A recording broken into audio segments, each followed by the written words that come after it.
Hello, everyone.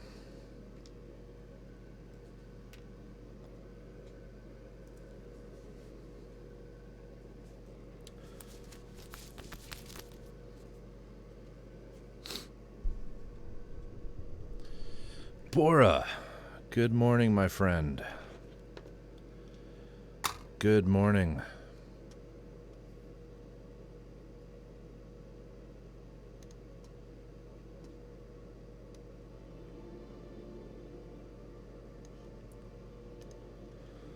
All right.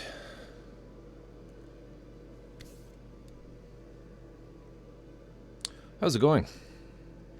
How is everybody?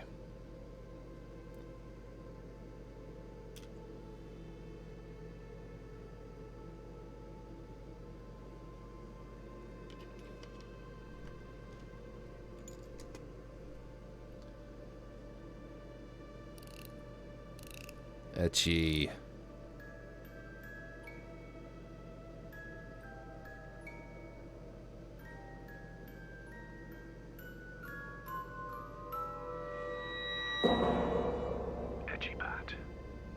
Has entered chat. How are you tonight, Etchy?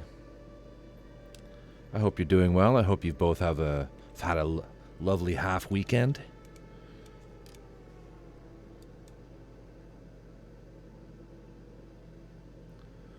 I've been plugging away at this. Unpredictable artist has entered. There she is. And this is her badass introduction.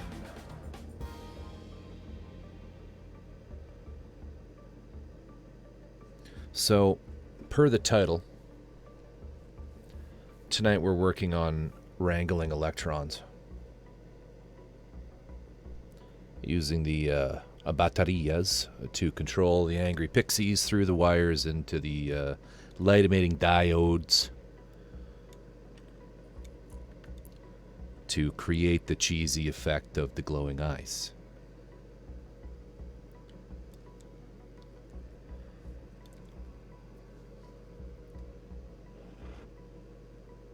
Those are the technical terms, as far as I know in the Canadian lingo.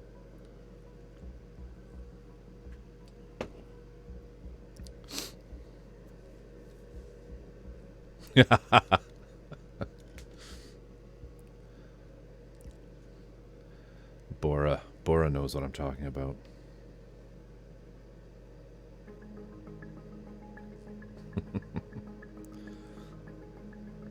He lives just up the street.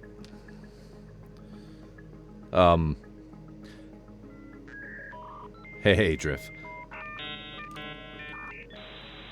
So, Drift has connected to chat at 56k baud. yeah, you gotta love AV. You gotta love AV. Absolutely. He's one of our prized personalities. For sure. If you guys don't know who I'm talking about, who Bora and I are talking about, there's a YouTuber named AVE who he's an oil patch engineer, and basically a spoken word with hands on screen type YouTube channel. Talks about equipment and stuff. It's hard to explain. Go and look for yourself.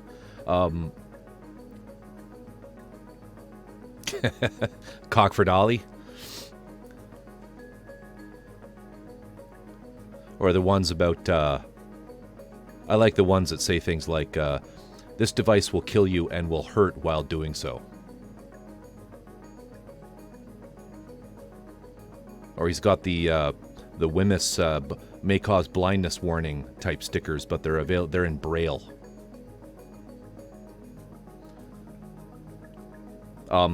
So today, guys, I worked on the head.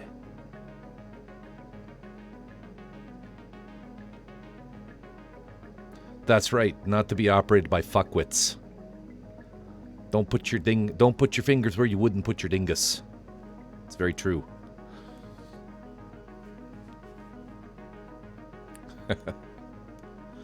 AV, he's a force to be reckoned with. And a genuinely intelligent individual. But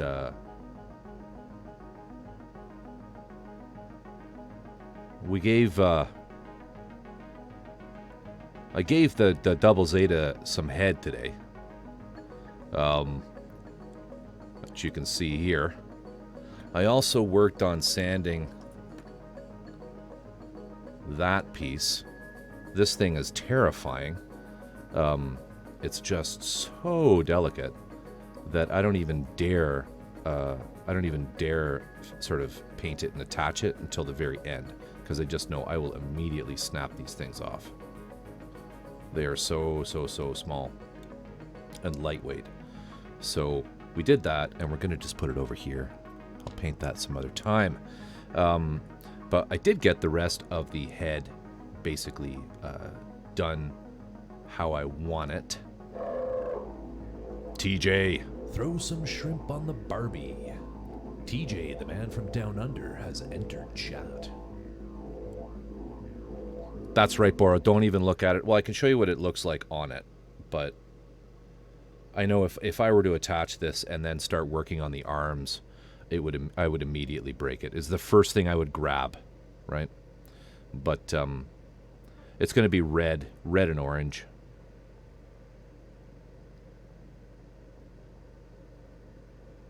But yeah, so let's just get rid of that now. Put that over there. But like I was talking earlier, and this piece came with this kit came with a, I don't know if I can get in close enough, but like the chin and the eyes are in a sort of a clear green resin, and I thought, well, I mean, I got to put an LED in there, right? I've got to. So I did. And 2 hours later, I'm still sort of figuring out where to stash all of the parts. And what I ended up doing was I put the batteries in the back of the head. And it's 2 little coin cells. I don't even know the size. I don't even know the types. They are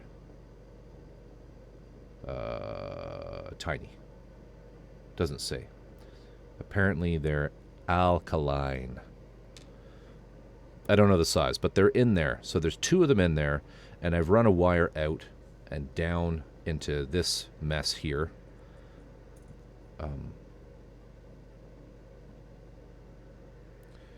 And into the pre-wire of the resistor, which you see all sort of tucked in here. I was fortunate enough to have this space in this particular, the shoulder part, where I'll be able to put this on over top and cover up all the wires.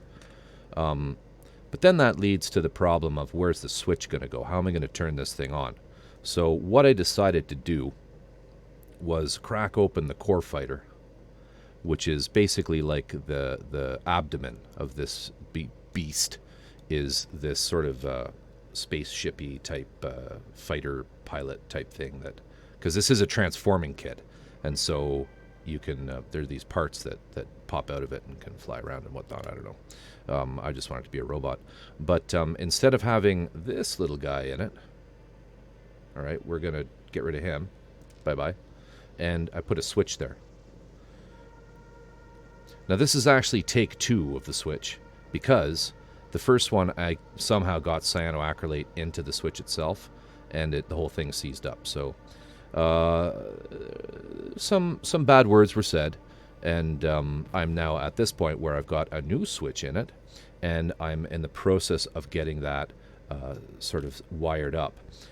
So really what we need to do for the first part of this stream tonight is we're going to run the wire up from that switch to connect to these 2 leads here, which you see exposed. And once they are set up, it will, I'll be able to turn it on and off quite easily when I want to. I have just the 2 batteries that are in the head. I've just got them basically held in with blue tack.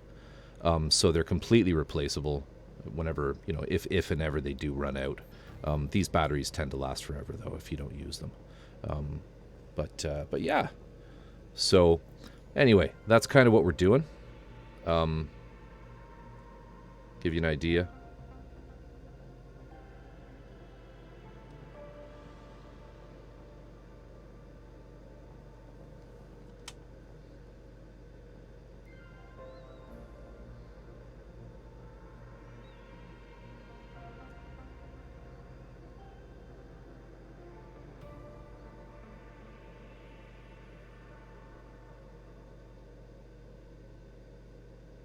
That's just me holding the wires together. But, yeah. Yeah, thanks, Etchy. So that's where we're at. We just need to kind of get it wired in nicely. My Discord link has expired. Yeah. Yeah. There's a lot of Discord fail There's a lot. I'll fix it. Invite people.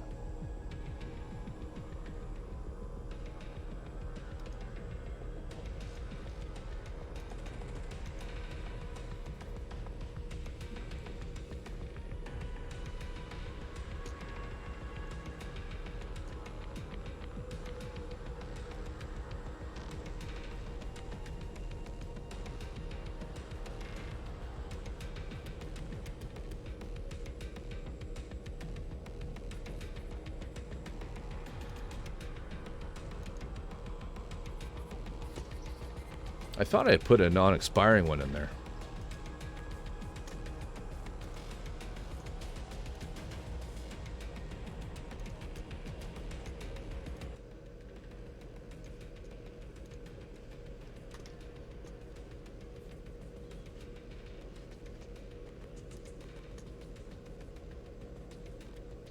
Yeah, I can't remember how.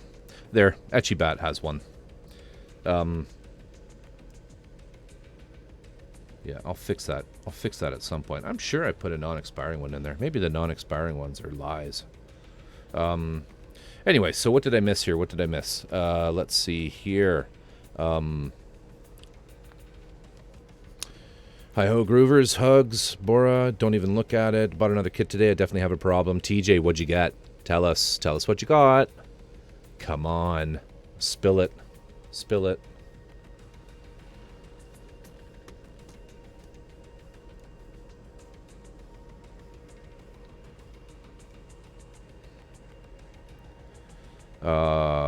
Let's see here. Corvus is a member of the All Create Discord. Join the conversation at this expired link that won't work. Haha, joke's on you. Whoa, cool.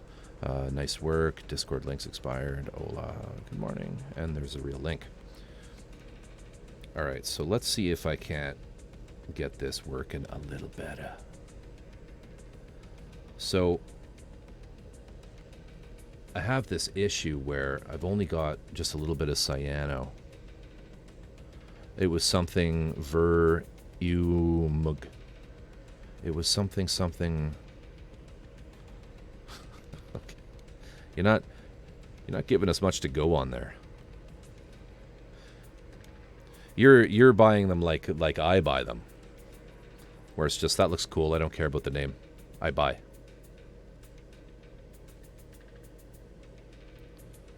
Alright, so we'll get this in here.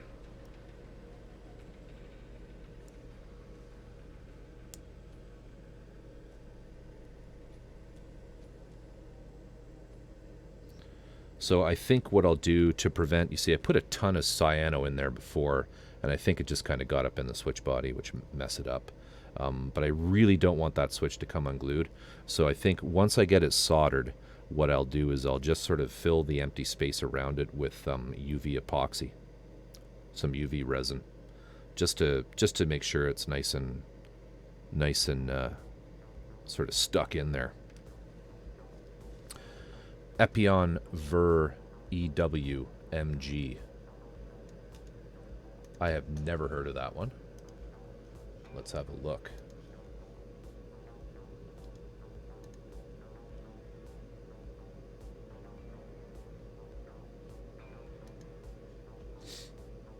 Let me just get Firefox open here.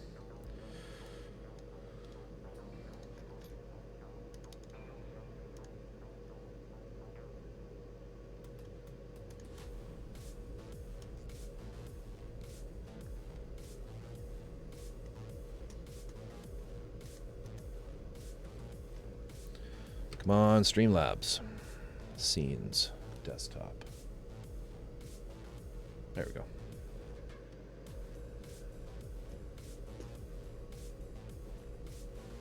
Yeah.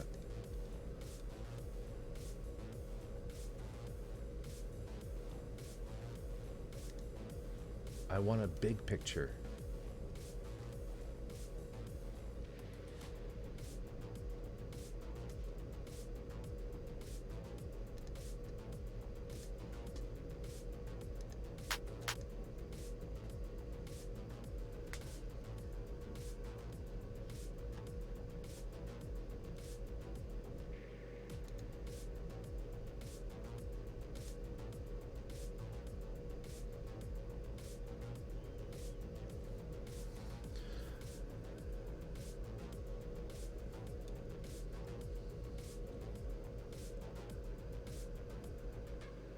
It's transforming.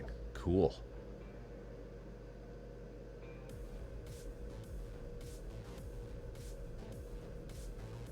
Dude, that's awesome. Love it. That's going to be absolutely a blast to paint.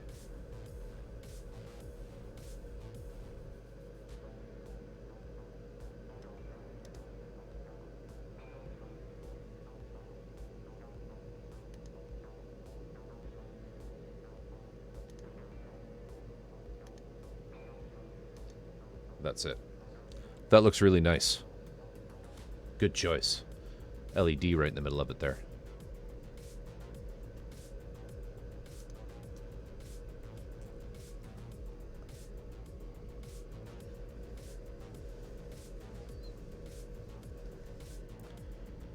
It's a dominatrix Gunpla. Got a whip lol. Okay, what? You had me at dominatrix. Heh. Body etchy. Whoa, that's one badass. The feet open into dragons' mouths, apparently. Nice, metallic red, and the whip will be gunmetal. What kind of metallics are you thinking? Are you going to stick with the acrylics?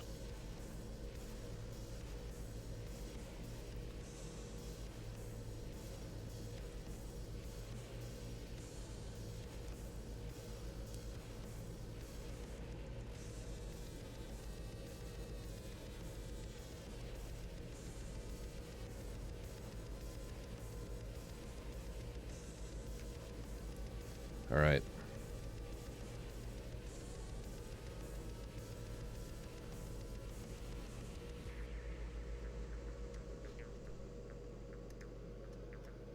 SMS, nice, okay. And those SMS, they're lacquers, aren't they?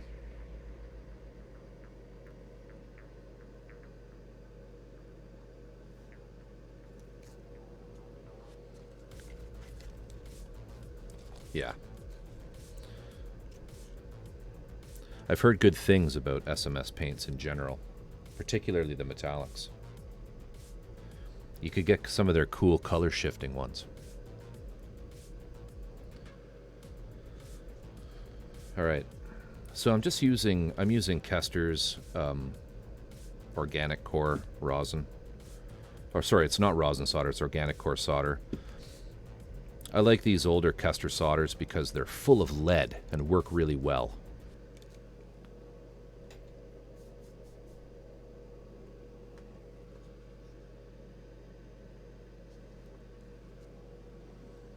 Try not to melt the plastic.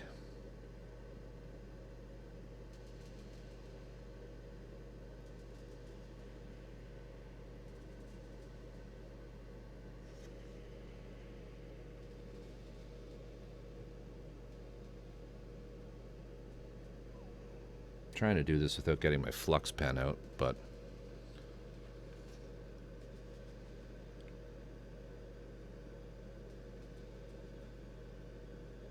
there we go. What's the solder for? Pay attention, Drift.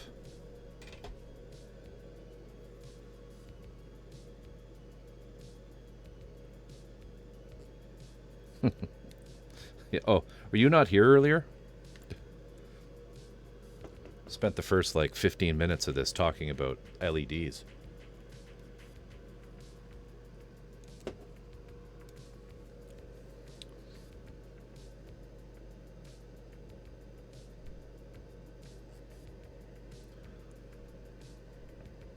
Oh, desoldering. Desoldering's okay if you have the right equipment.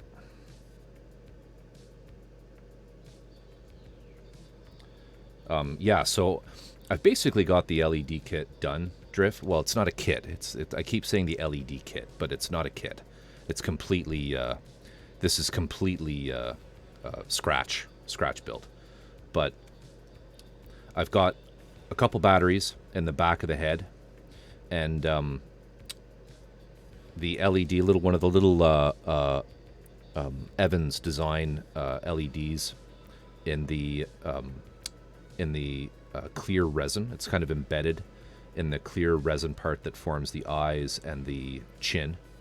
And It's a pre-wired LED. There's enough kind of space in this portion of the model that I can tuck away all the wiring. And it's currently like ready to go. If I connect those two wires, you can play the, you can play the final movement of Beethoven's Ninth.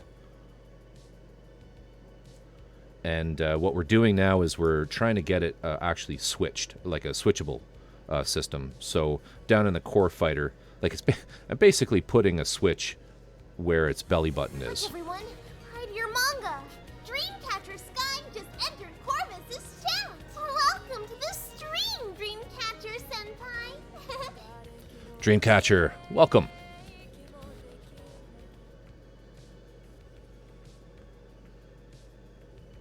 How are you this evening? And unpredictable.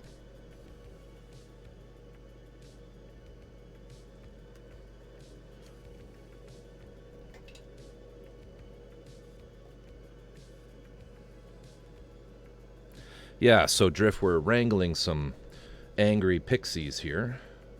Angry electromajiggies.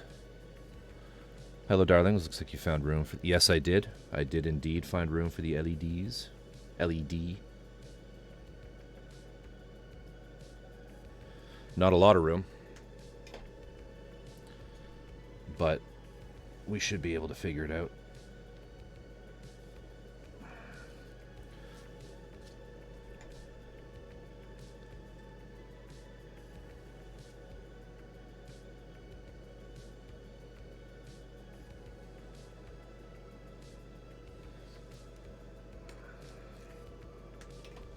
Sorry guys, I just need to kind of figure out the best strategy for doing this without destroying everything.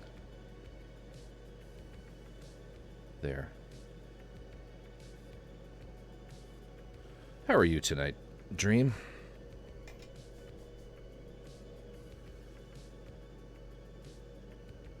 I don't think this is quite hot enough.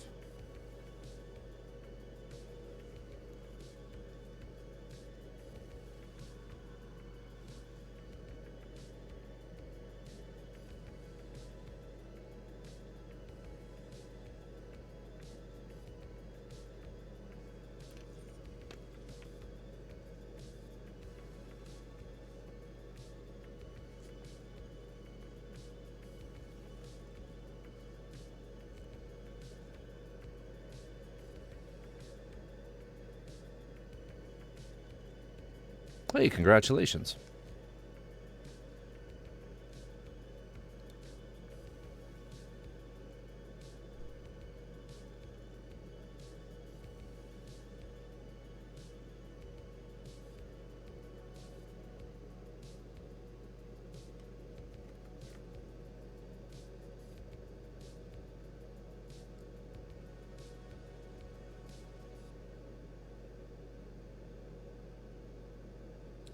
There, I think I got it.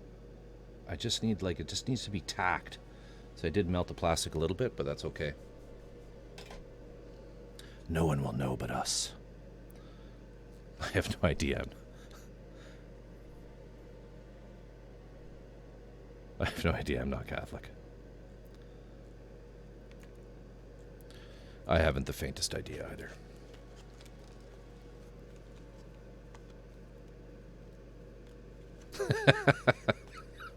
DJ.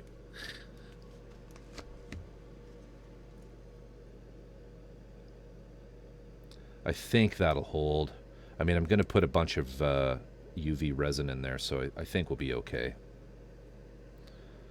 You see, this piece goes here.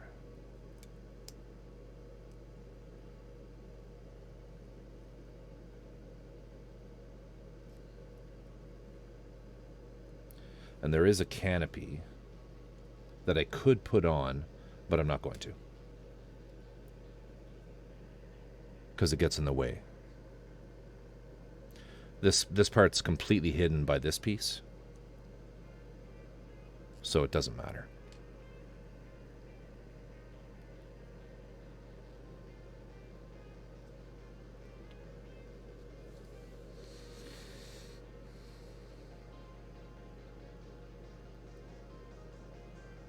All right.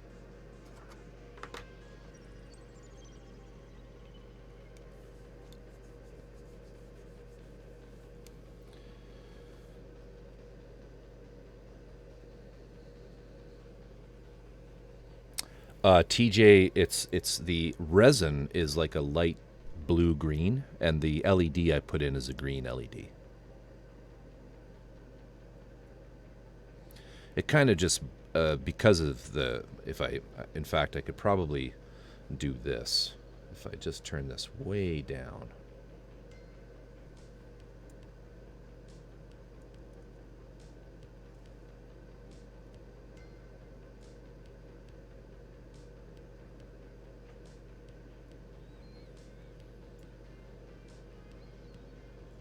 Uh-oh.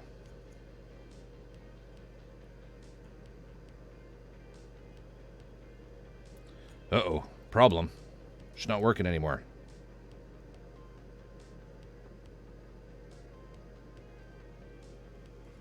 There we go. So you can see it's kind of green.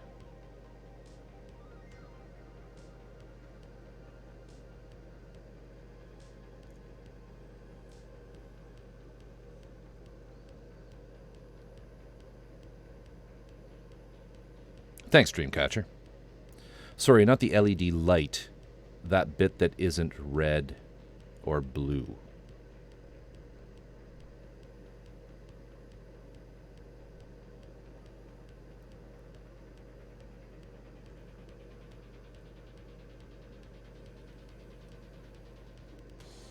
Hey, Rite Aid, how are you?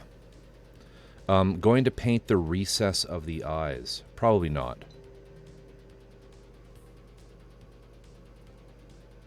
The grayish painted. So, sorry, so do you mean like these parts?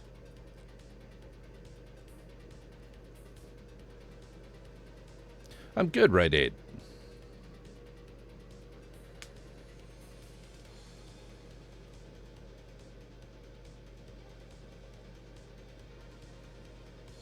On the other part of the mat.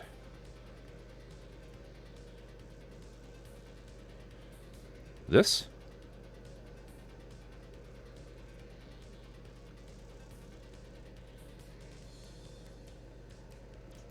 Okay, it feels like there's some drug deals going down. Some drug deals going down in chat. Rite Aid, can you get my prescriptions filled too, please?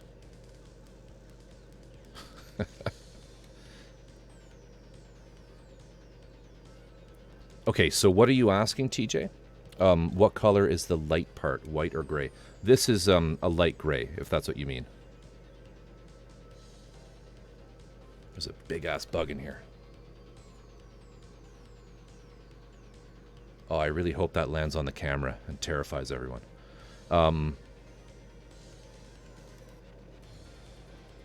It's light gray. Yeah, I am using that. So all the stuff that looks like it's white is actually light gray.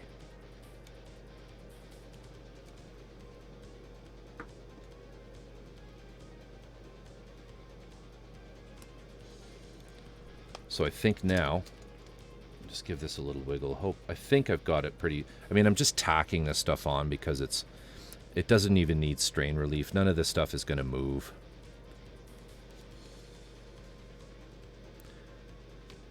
It's one of those big, harmless, flying, just giant thing with legs. It's like flying legs. It just keeps bouncing off of the light. So I'm just going to use my Bondic. Stuff is sold as like a UV glue here in Canada. It's a terrible glue, but it makes a great filler. Your chat is getting weird again, man. I know. That's how I like it. Keep it weird, guys.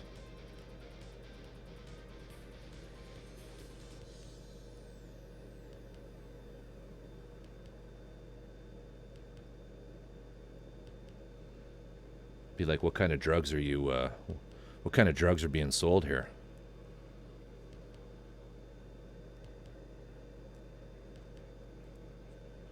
Surprisingly little. It really does require surprisingly little. We are collectively excellent at being weird people.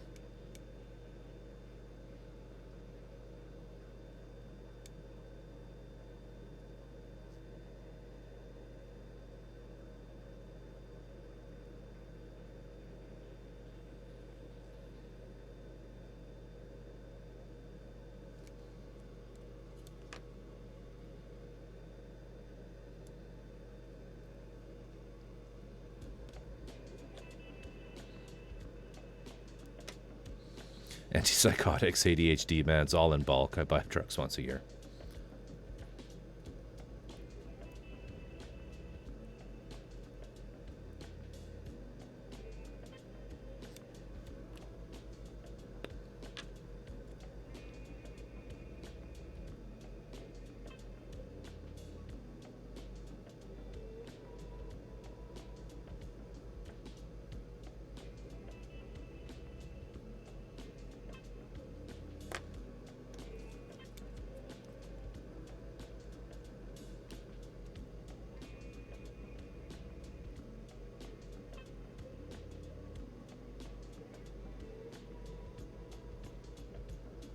I'm going to take some unused bits from my Zaku to customize my Sazabi's boring booster tanks. Going to be awesome. Yeah, that's one thing I will say about the Sazabi's. The tanks are dull, I agree.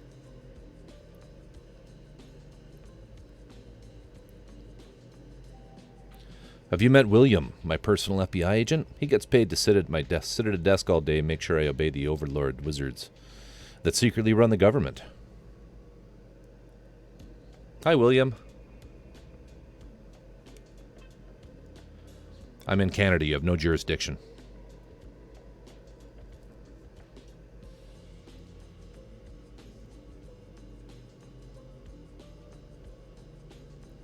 All right, so let's put some in this side.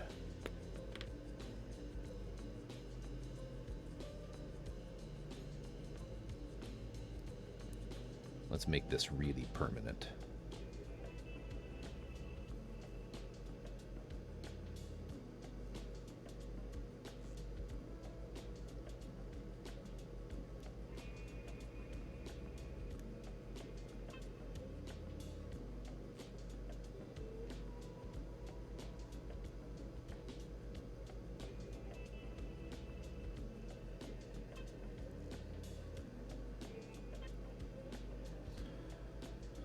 Dreamcatcher, do you pick up any good radio stations in your fillings?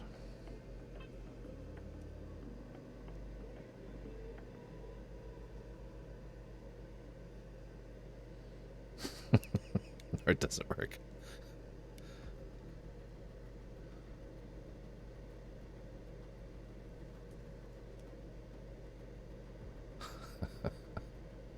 My fillings are ceramic.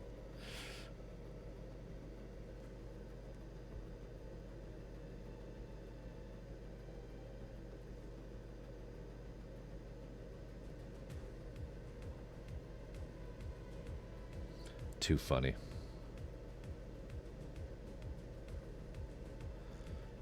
I'm just sorry I don't have a X-Files sound tag for you guys to hit.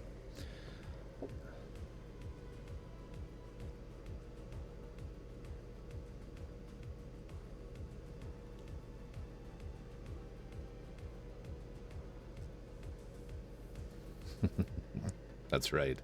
That's right, Etchibat.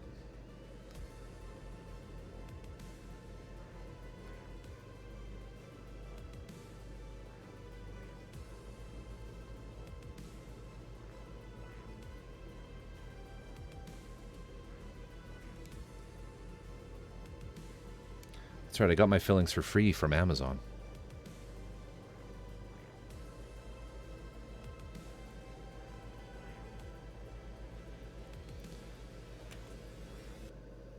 Too close. There we go.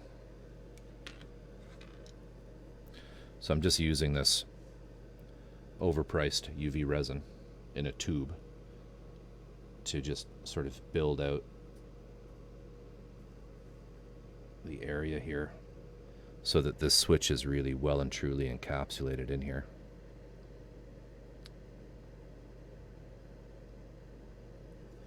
probably make sure it still works. It does.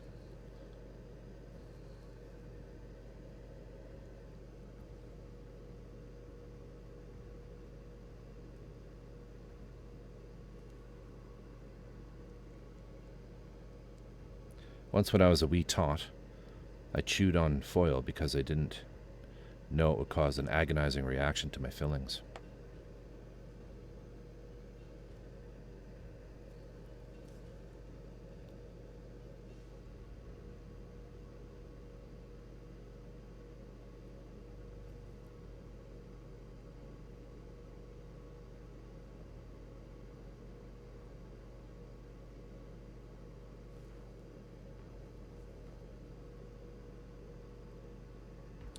So TJ, this stuff Bondic is basically, it's a UV resin like what you would get in like what you would use for 3D printing, but they put some additive in it to make it kind of gloopy. It's much thicker than the resin that you would buy for a printer, or the kind of resin that you would pour. I mean, if you caught some of Etchy's latest streams, she was using UV resin to make some to do some art,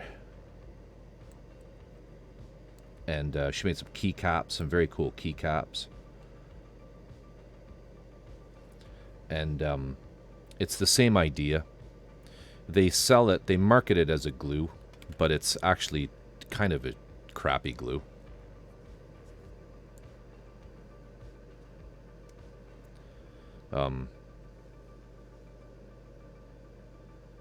Goes under the name Bondic here.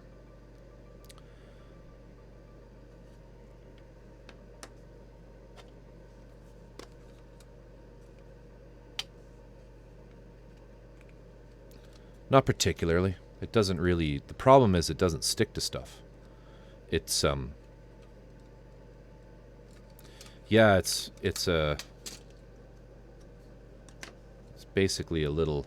You can squeeze it, or there's a switch. And then these things are replaceable.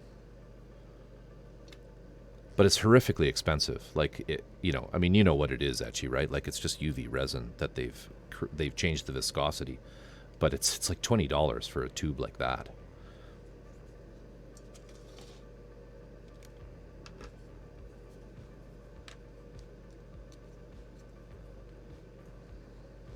I don't use it very often.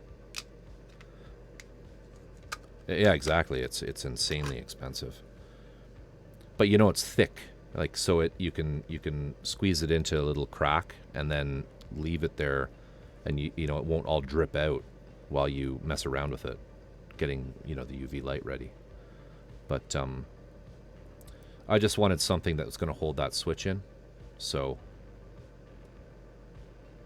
that's right. It's thick.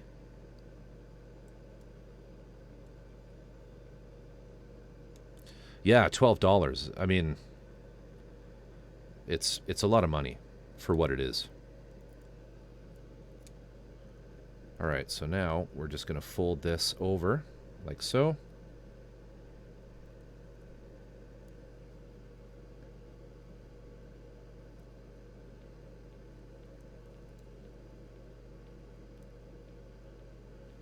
And this little thing was on it too, but I took that off. We don't need that. All right, so the way that this thing works is it goes up in here, like so.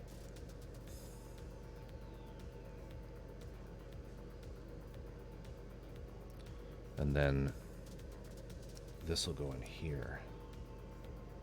But before I put that in, I want to thread this up through here. I drilled a little hole in it. Let's just cut it.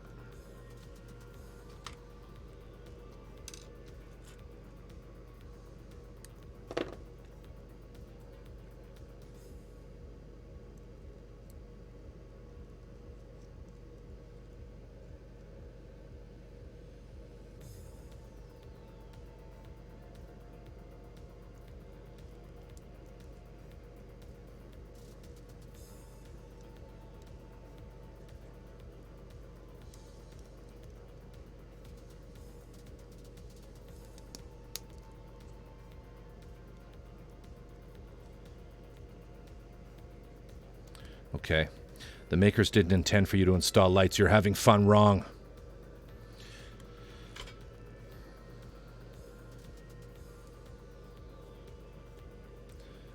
I don't know. The resin conversion guys may have wanted me to put in LEDs. Otherwise, why did they give me the... Why did they make that resin clear?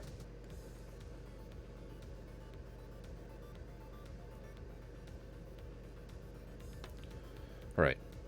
So now, more fun soldering. We're going to unwind all this and cut it.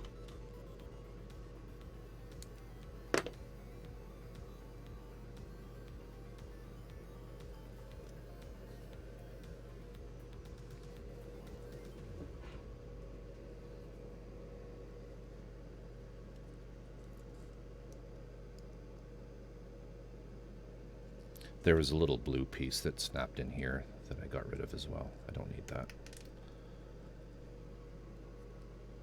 I don't even know what it's for.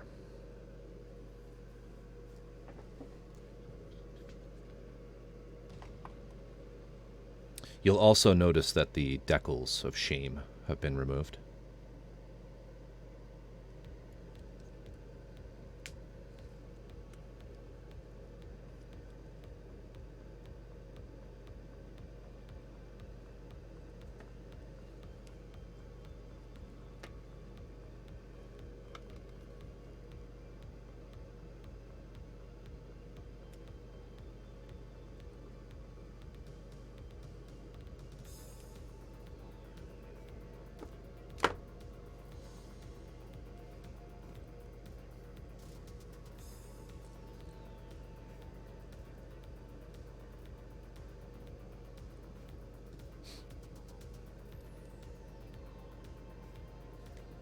Got a lot of wire left over here.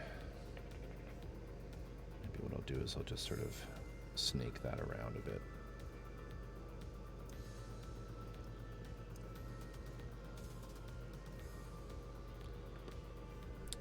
Decal-less. Well, I put those two on here and here last night. And they then, if you remember, they got covered up completely by the bottom of these.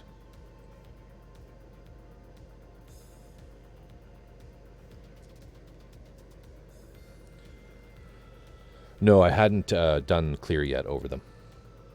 And after a lot of fiddling and futzing, I managed to get just enough little moisture, a little bit of moisture underneath them both, and I managed to pull them off. So I'll put on other ones after I get it assembled so I know where to put them exactly.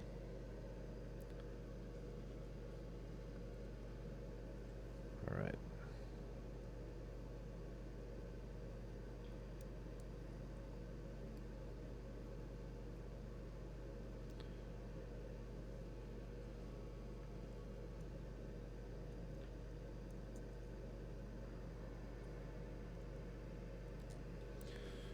So let's cut this here.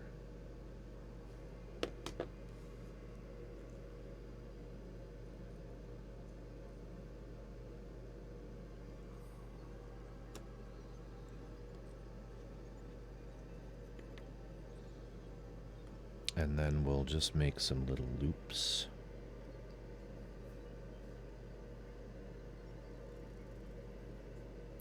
So what you'll find, TJ, did you buy this stuff, the Microscale Industries?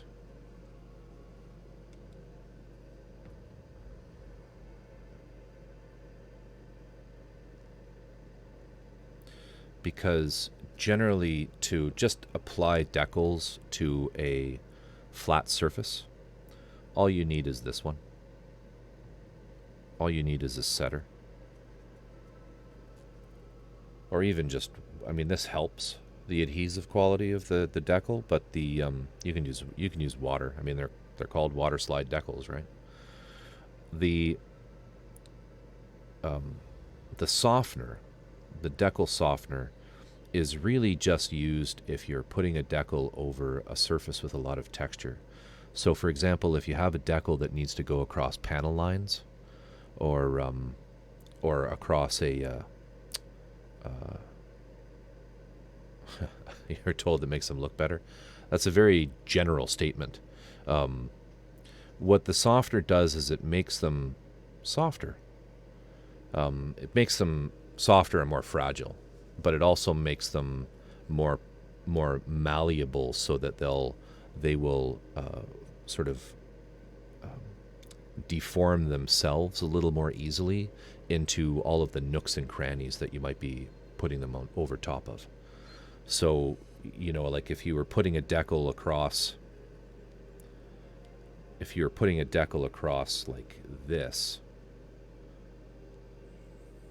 where you have a panel line and a bend, an angle, then the softener might help quite a bit. Generally, I only use the softer stuff on really large decals that are going over a large piece of armor or something like that. But if you're literally, if you're just doing this, right?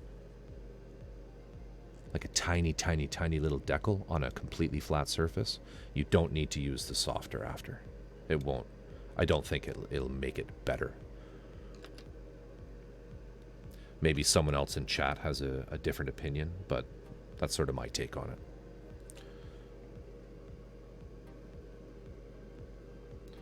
All right, just need my tweezers. Here they are.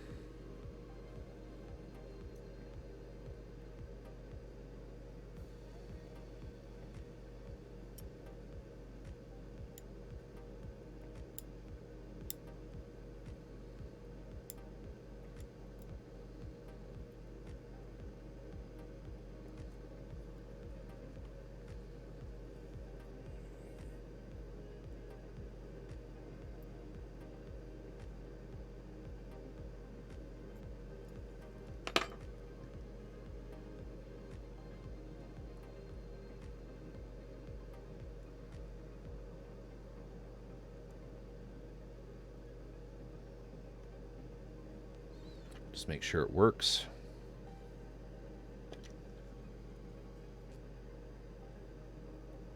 Yep.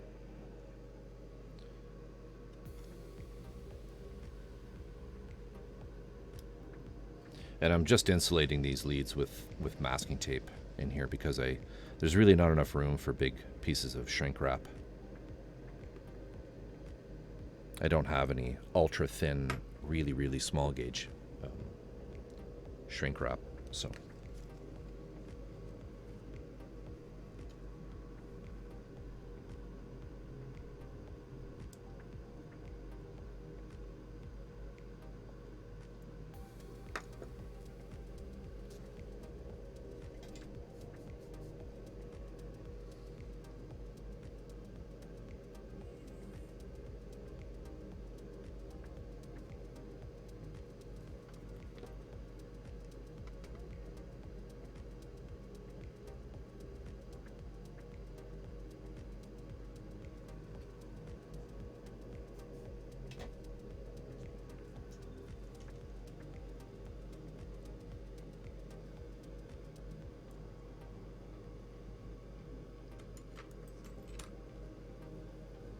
Switch is still pretty hard to get to, but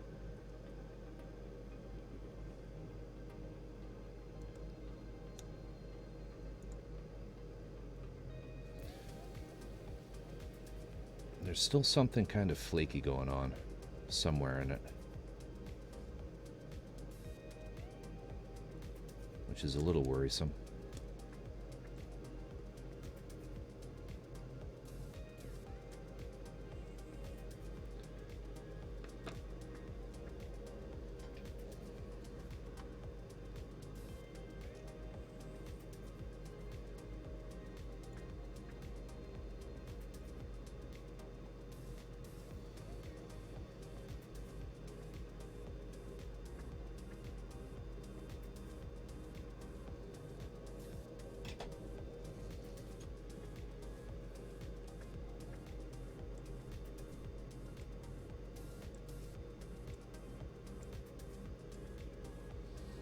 Oh well, all we can do is shove it all together and hope it works.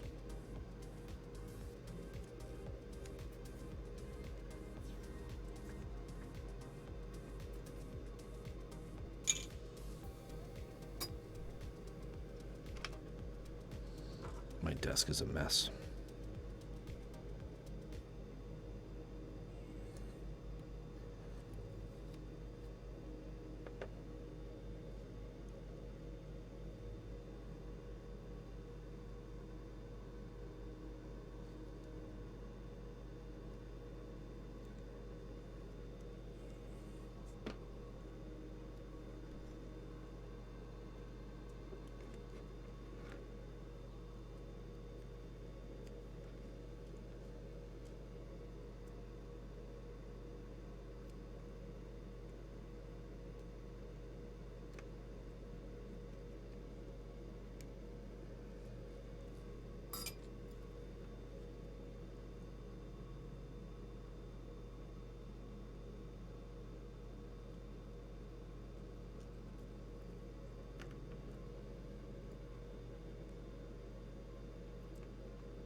Dreamcatcher, thank you so much for taking the time to drop by. Always a pleasure, sir.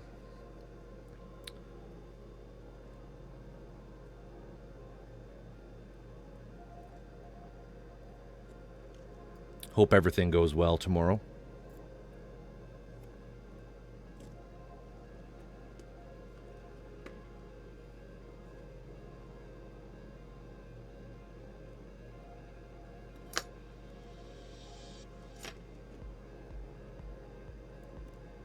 Some ugly solders, but whatever. And have yourself a lovely evening. And good night. Okay, so I'm just going to turn this on, make sure that nothing weird happens while I'm wrestling all these little wires into place. Ah, see, like it's still fucking flaky. What's going on, people?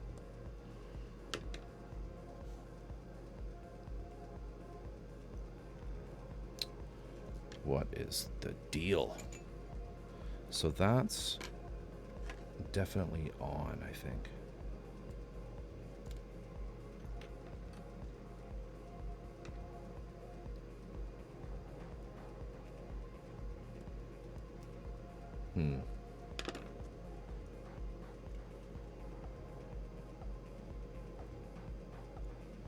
Yeah, I've definitely got a flaky connection here somewhere up in this portion, I think. Yeah.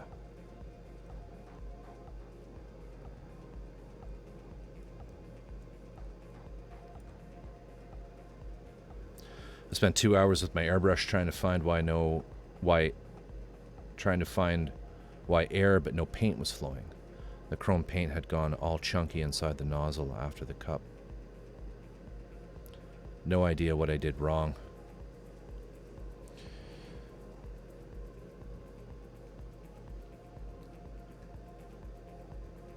Is it a metallic acrylic?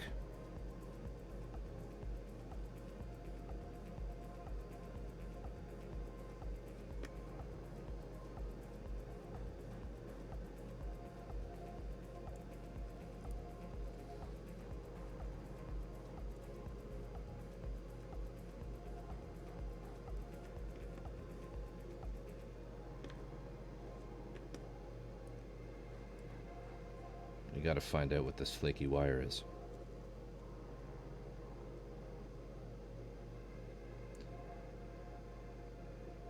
It might actually be my batteries.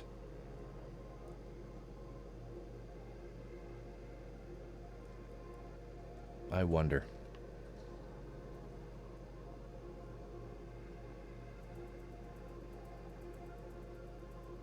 Yeah, I think that's what it is. Because I was just using sort of blue tack to hold the connections in place.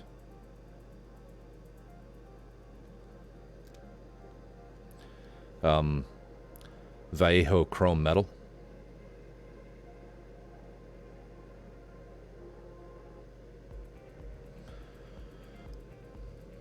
So the the metallic flake in acrylic paints is really, really thick.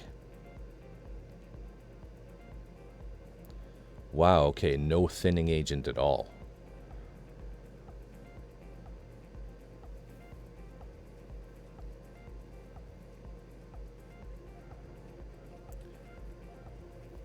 I would thin it, TJ.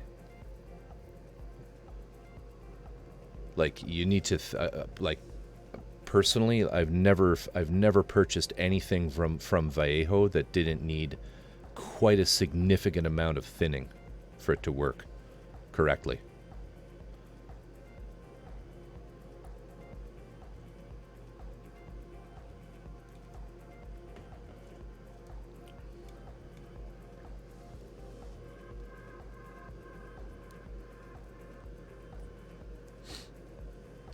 Particularly the metallics. The metallics are thick.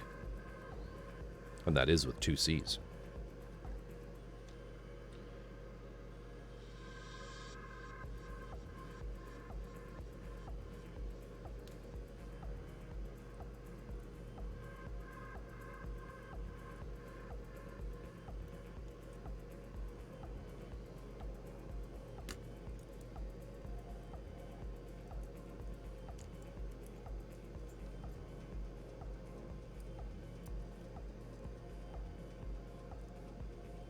God, I hope I can fit this all in here.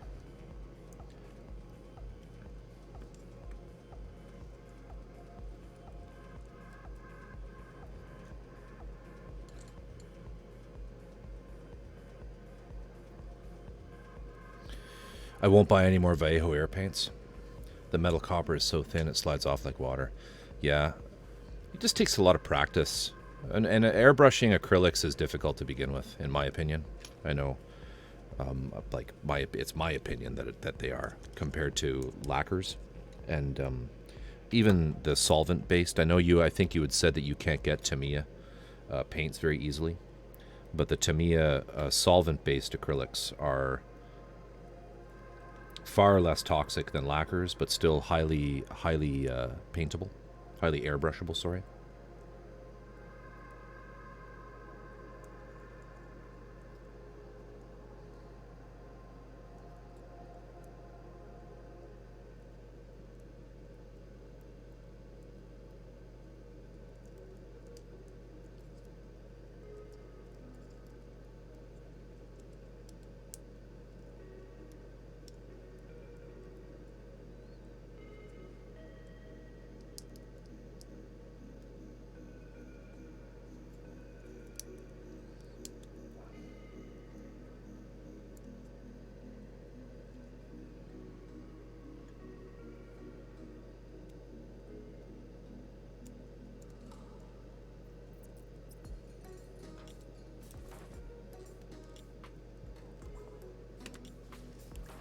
Everything keeps rolling off my desk.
Well, it's a little tight, but I think it's going to be okay. In fact, I think when I put this blue cowling on the back, it's going to pull it all together.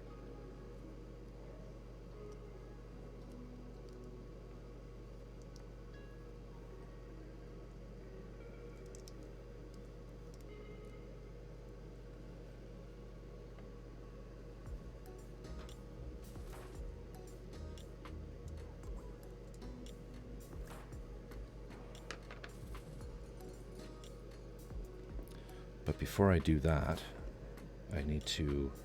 Where'd that piece just go?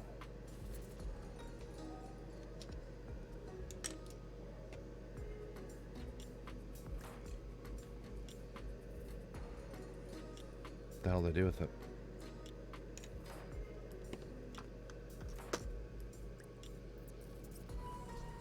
Oh.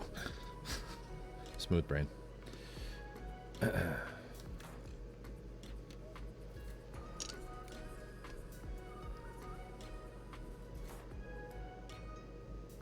I need to panel line that, but I haven't clear coated that, so I'll go and do that.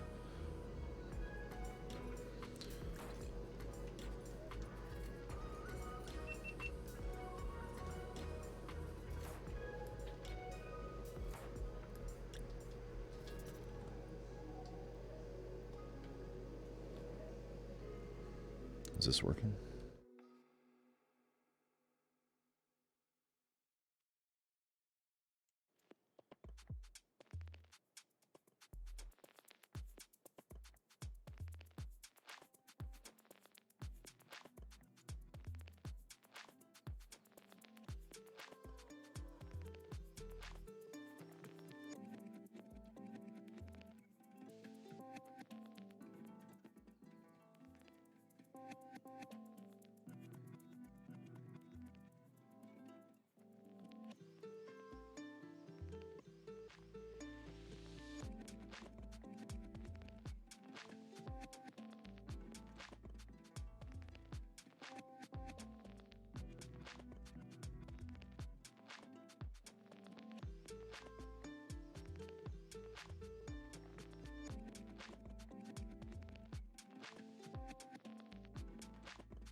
Transparent blue is a nice color.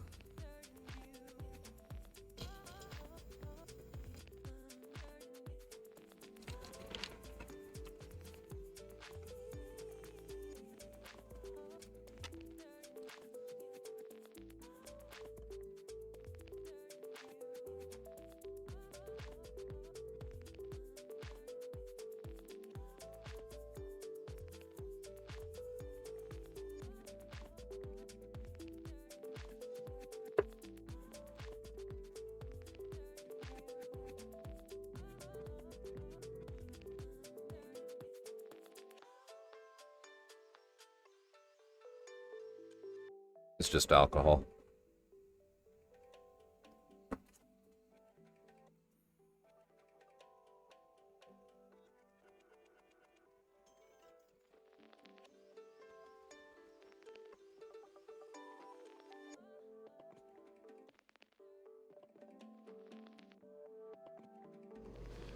All right. Yeah, so to recap, TJ, I'm surprised that you are able to spray Vallejo paints at all without thinning them dramatically. Don't use Windex to clean airbrushes. You don't use anything with ammonia, because the ammonia will damage the chrome plating.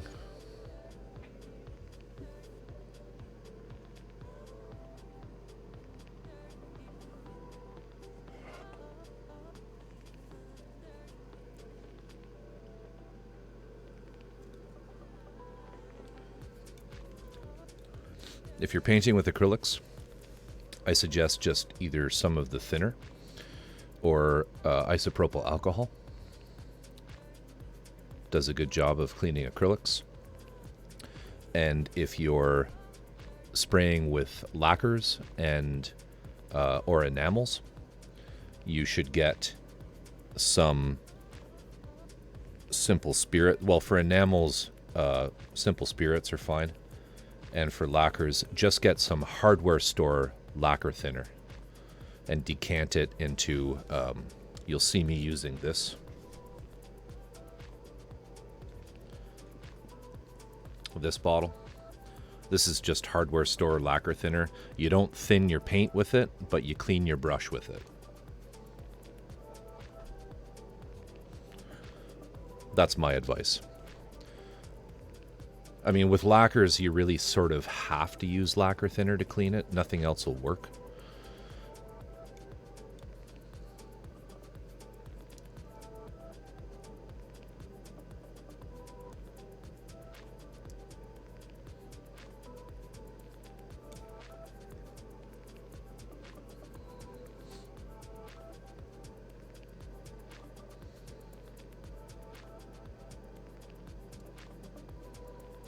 Still works.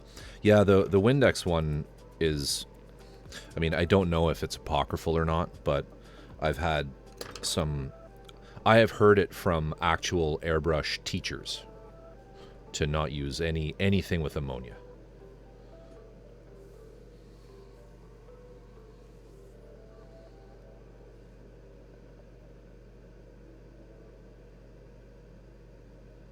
I just want one type of hate, trying to... What do you mean you just want, trying to remember what goes where is too hard? Oh, you mean in terms of what layering you should be doing?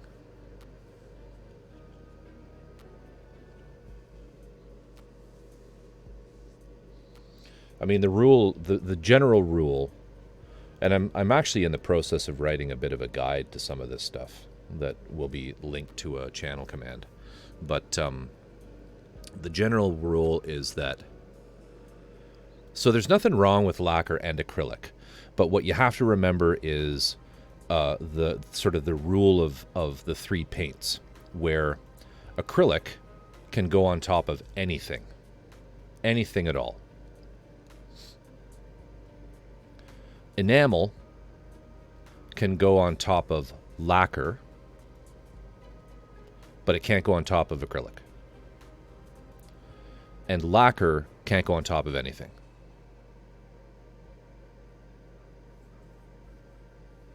Does that make sense? So lacquer goes on top of nothing, enamel can go on top of lacquer, and acrylic can go on top of everything.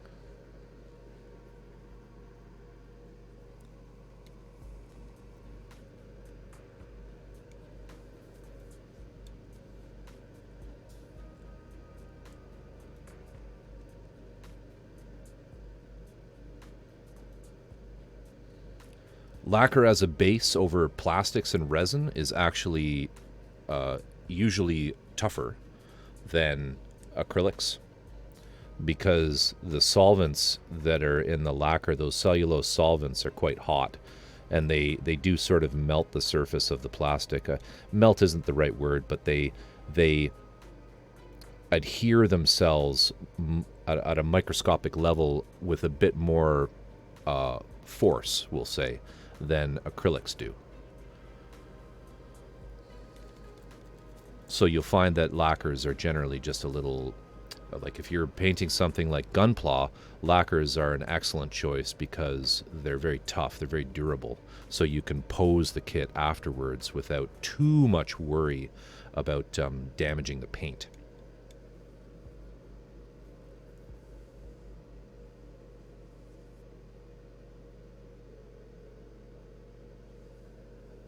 Yeah, you see acrylic, a lot of clear, like gloss coats are acrylic, and that's okay because acrylic is okay over lacquer.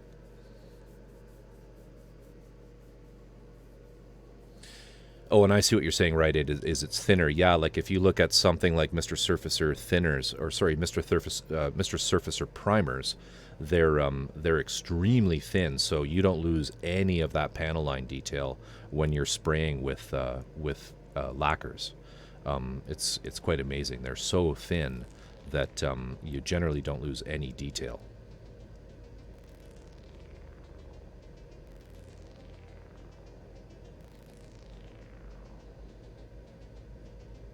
Yeah. Now the spray can, the Tamiya spray, I'm not sure if that is a lacquer, but it's going to be something It's certainly not an acrylic, but it may be an enamel.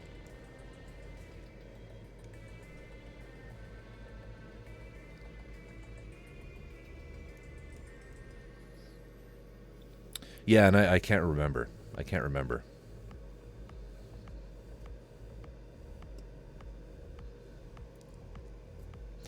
I feel you though, TJ, if you can definitely stick to acrylic and be able to accomplish the same things.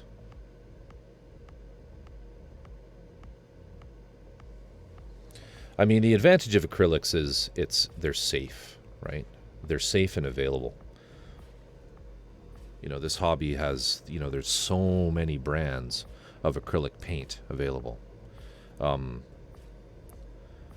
They're easy to brush. That's the other big advantage to them. The Tamiya ones aren't, but the everything else is. So if you have small details, you could brush them in. I don't know if the lacquers have many better colors. I mean, there's certainly some excellent acrylic paints with amazing colors, like when you look at Pro Acryl and those brands. But I do know what you mean. Like, you know, the availability for some of them is a little, for some of the colors we want perhaps is better. I'm gonna be trying these two paints on some spoons on the stream in a few minutes. This is a new line that my local hobby shop has picked up, and last stream we voted on the next kit, which of course is going to be the Calamity 144 scale Schnabel gun. So we need to kind of decide on how to paint that. And I was thinking perhaps trying these AK Interactive lacquers. I don't know how I feel about them though, because they are a couple bucks more per pot than the Mr. Color. These guys. Well, that's Gundam color, but you know, these. It's also Gundam color. These ones. So I don't know. I don't know how to. I don't know how I feel. Don't know how I feel about it. But we're gonna prime some spoons and paint these on. See what they're like.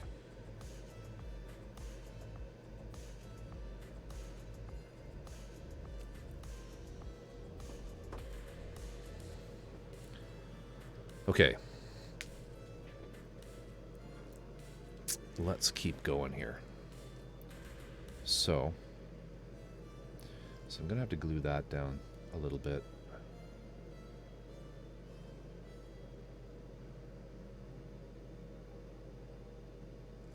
But not until we figure out this bit.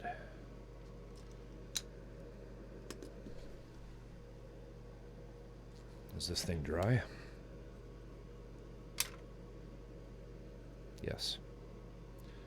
So let's pan align this quickly.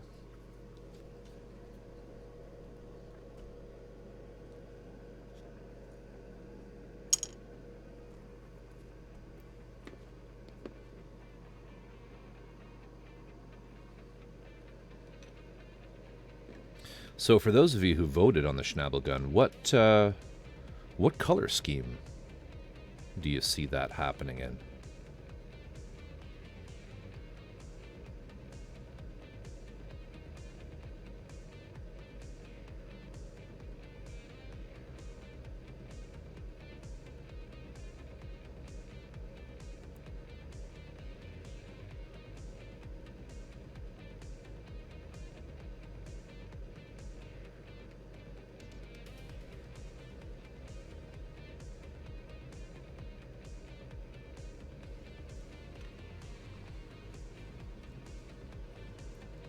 Do you guys want to see like a camo or a solid colors, greens, reds?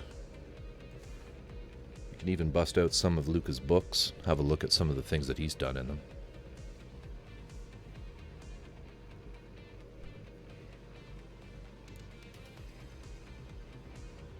Just let that dry.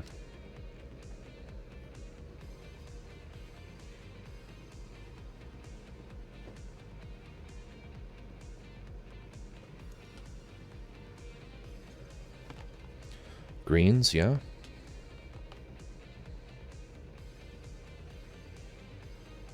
I was thinking the same, actually.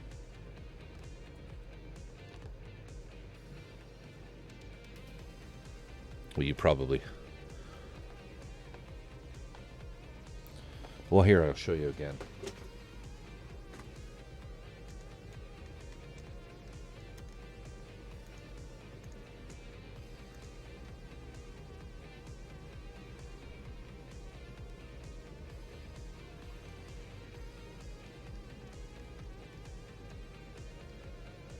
We're going to be building this.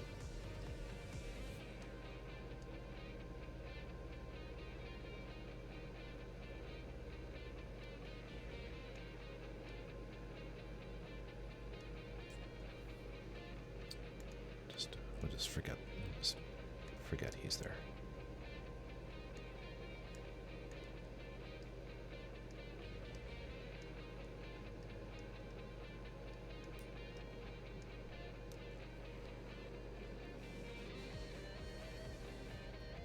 They're pretty amazing.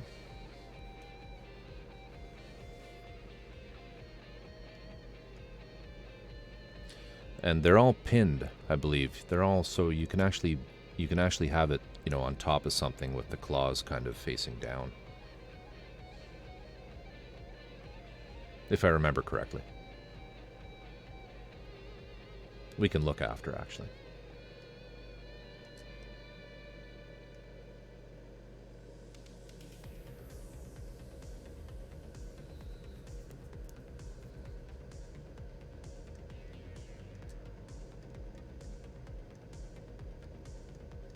I don't know when Luke is going to be doing another run of these, TJ, if you did want to get one.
The master prototype was made out of milliput superfine plastic card, evergreen bars, model kit parts, common everyday objects, all melted together with epoxy putty and superglue.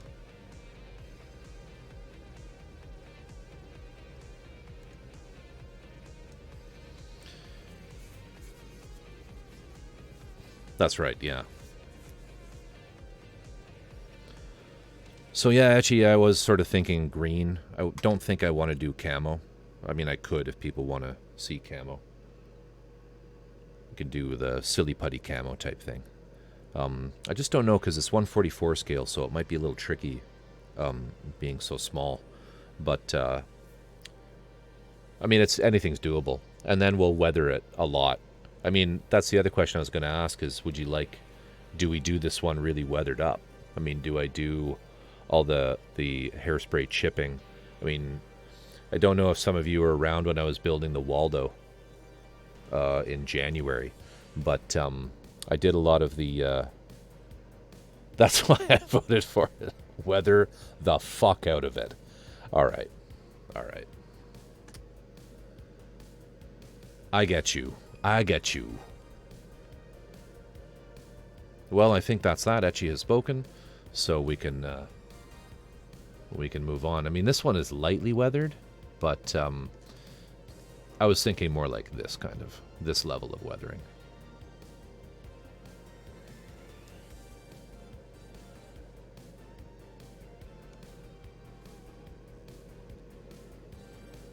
Yeah. Oh, I definitely want to. I love weathering.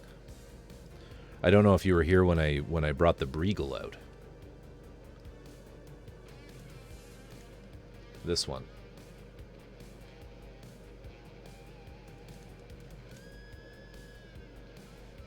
We're just literally waiting for paint to dry here. I'm just waiting for this enamel to panel liner to dry, because I can't really proceed until I get that piece in place.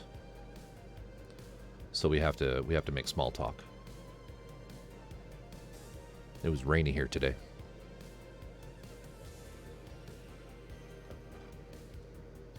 Oh, this is a terrible photo.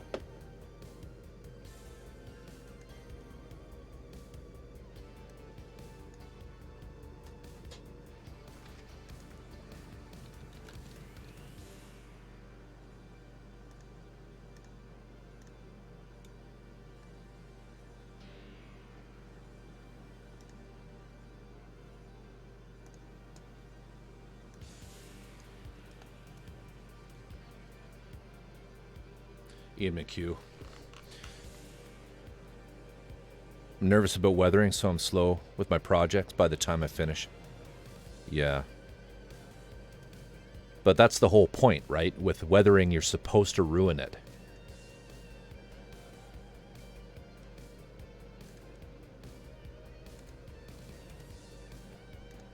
How do I see my own stuff?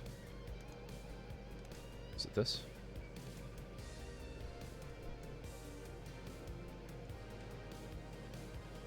There we go.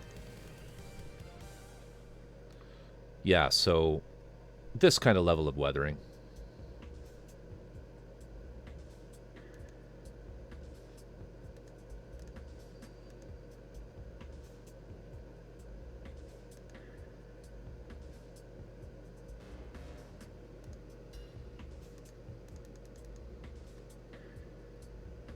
Right. So we could do something along those lines with it.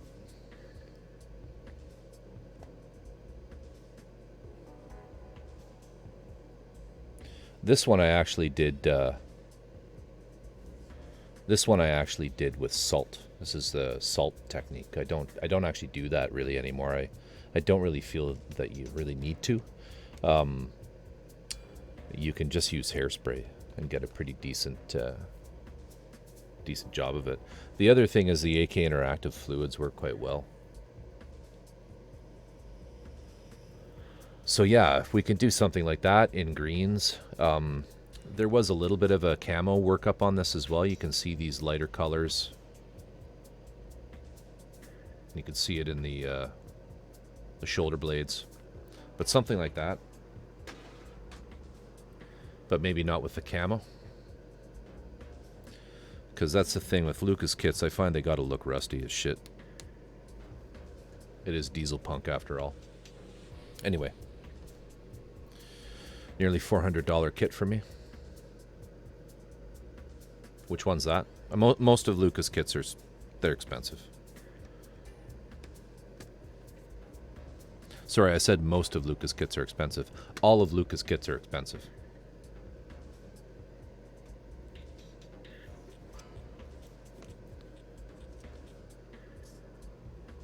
What you'll find, TJ, though, is that pretty much all resin kits from original makers, you know, excluding recasts, are going to be upwards of $400. For the really large, complicated, like anything that's sci-fi mecha type stuff, they tend to all be around that price.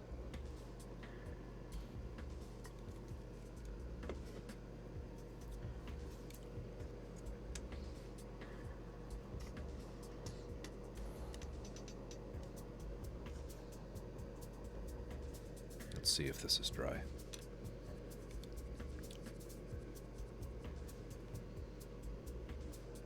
Yeah, I think it's around the same for me. It's 200, what was it, 200 euro?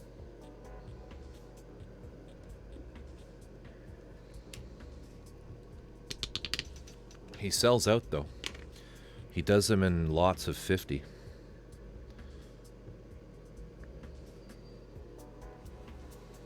And he sells them out.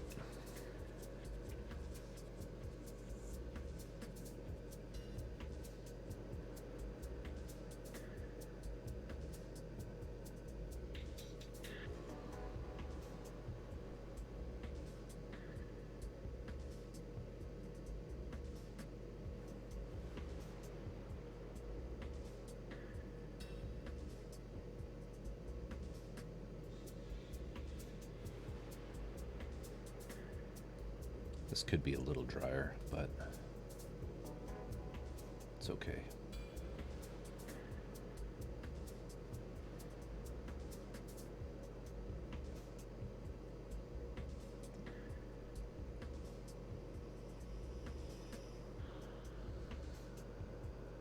That'll work. All right.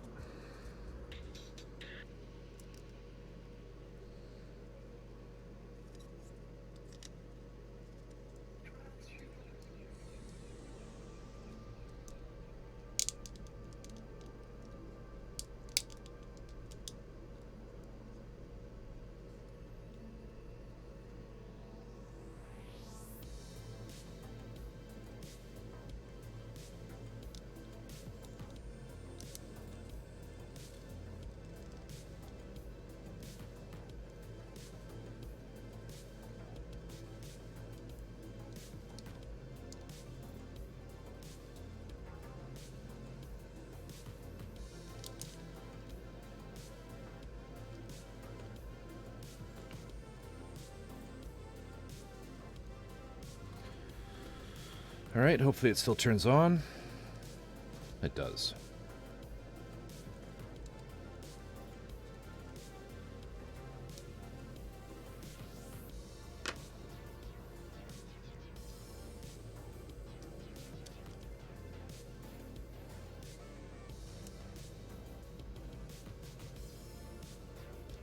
So you see that switch is right up there. So it'll be a little tricky to turn it on, but doable. Because that'll be on top there. See, it covers everything up.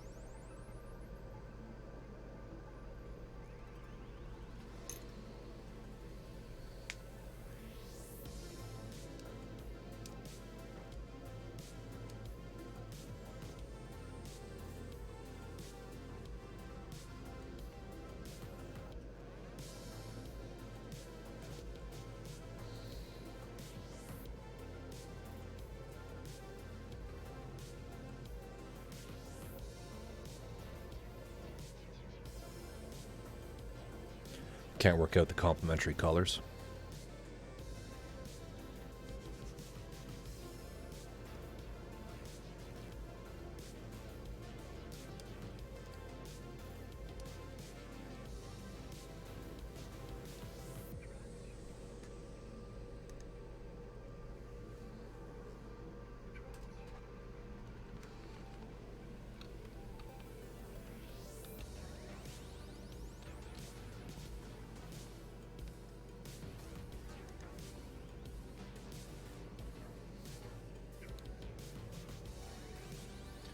So there's this website. Just notice I have this open. There's this website called color.adobe.com that basically gives you a free color wheel that you can play with.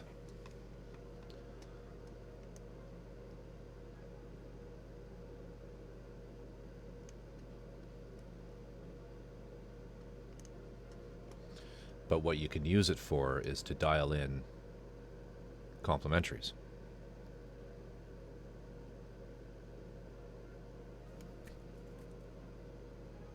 I caught it. I killed the bug.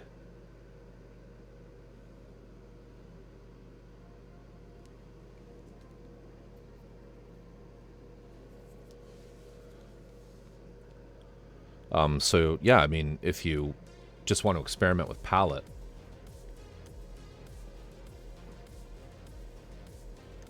it's a handy tool.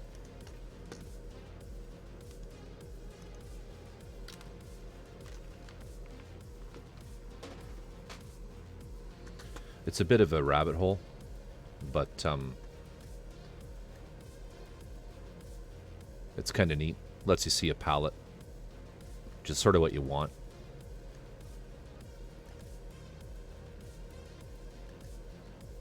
I used to know what a lot of these things mean. I don't anymore.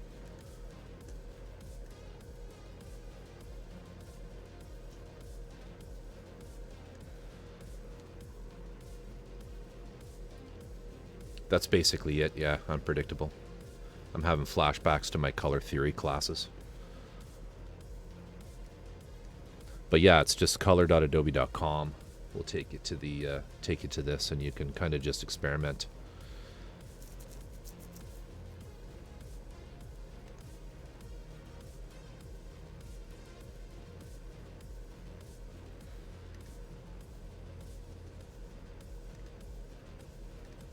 It'll let you change the color modes too.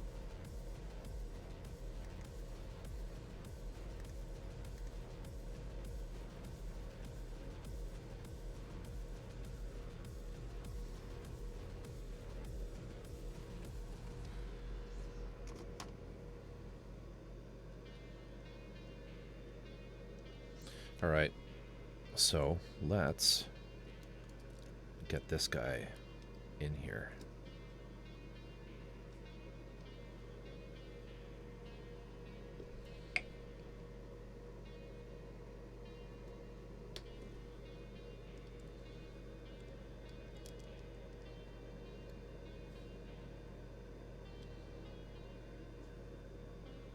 I'm a Sparky. My color teachings were, don't touch it. Oh, I gotta take that off.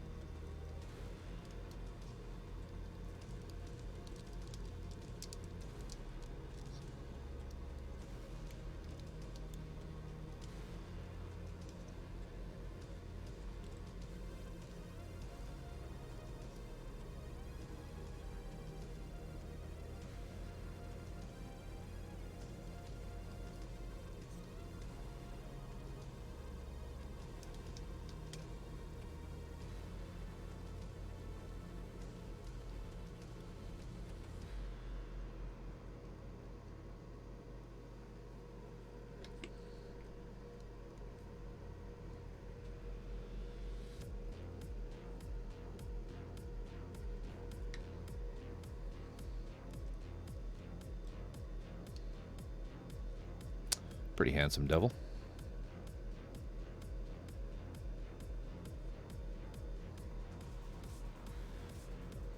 Getting there. Getting there. We're going to have a giveaway for him.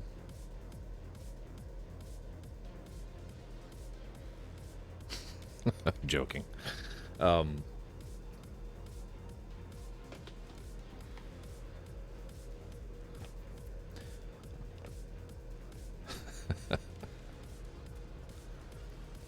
Yeah, type Lil Dude in chat to be entered in a giveaway for this guy.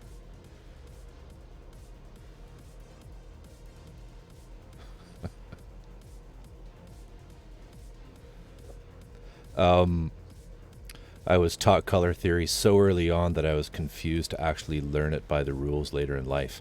Pretty sure I learned it before the alphabet.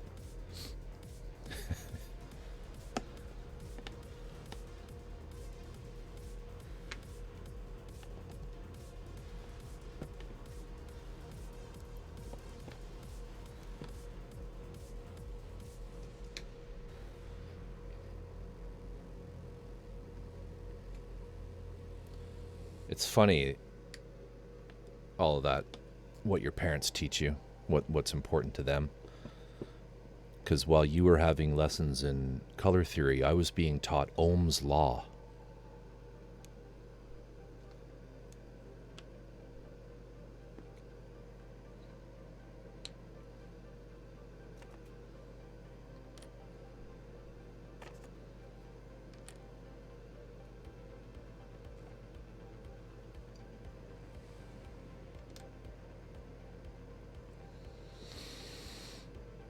She gave me finger paints and a piece of paper as big as I was and told me to make all the colors except brown.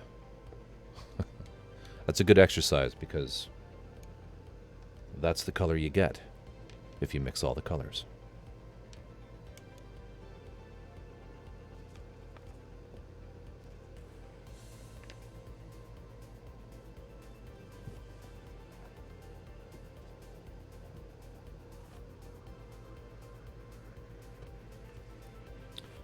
Going to start working on the arms now.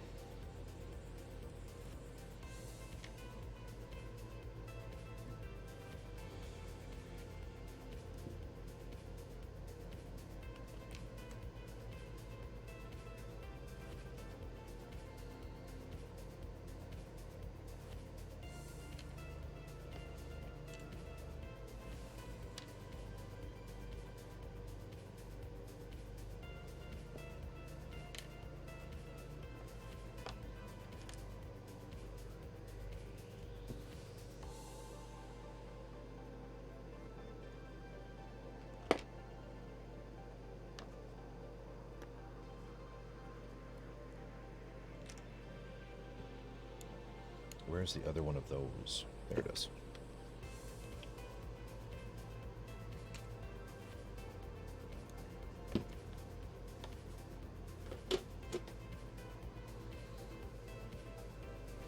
My parents let me explore my artistic side by letting me draw draw, paint, color, do whatever I wanted on the walls of my bedroom. Every wall, all of the walls of my room were a blank canvas for me.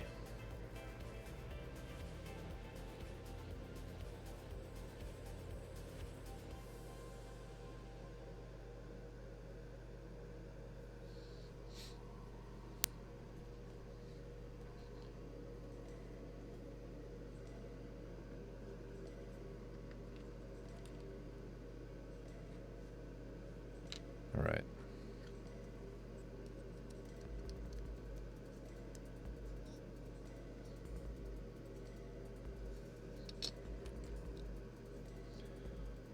So that piece goes there, and then these pieces go here. But we'll keep these on toothpicks for now.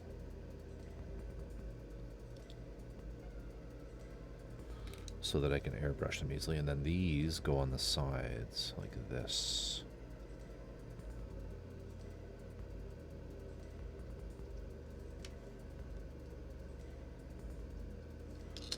So these pieces are genuinely pretty much just blue. Let's get our reference piece back here. Load recent. Fortune Meow. I'm so far away.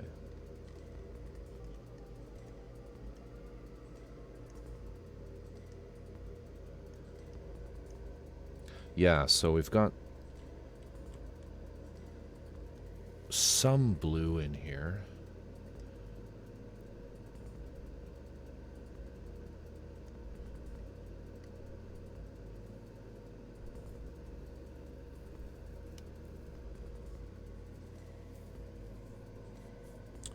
Echibat, thank you so much for coming. Take care. Have a great night. Sleep well. We'll see you. We'll see you on Tuesday.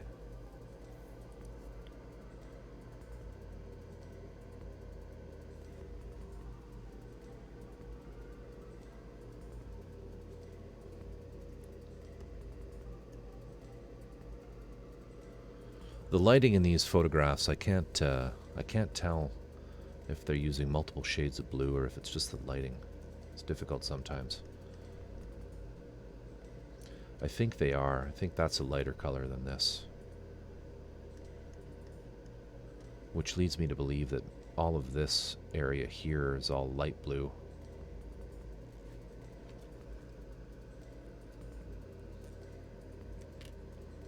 So if that's like that.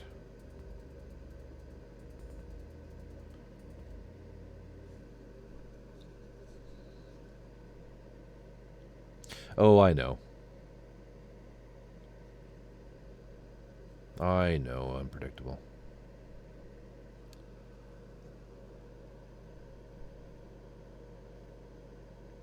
I say it more in terms of I'm not sure if this kit, like this reference one, was even done in multiple colors of blue, and it's just the light playing tricks on me. But I think they did use two very subtle different shades of blue. But I'll probably do the same. So we need to think of a strategy here. Because if we have this,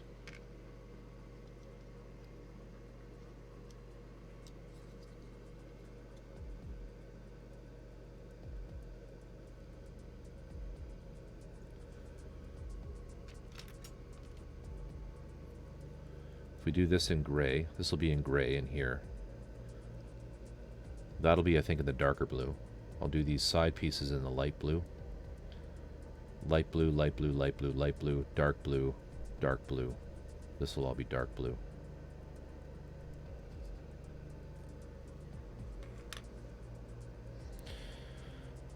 Now, what carnage have I missed here in chat? No, I wasn't allowed on Dad's rodeo horses. After one put my sister through one of the aforementioned fences, we didn't have any horses that were placid. Oh my god, is your sister okay? She has scars 40 years later, nothing broken, damaged, just a lot of gouges. Barbed wire will do that. I got tossed into a few fences, but all of the low-laying pony is supposed to jump over them, kind of refuses.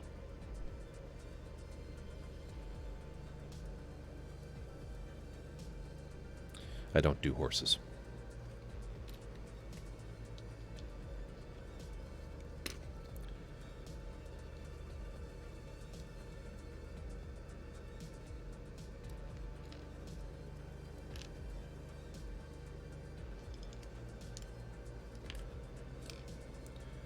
All right, so I think if we paint this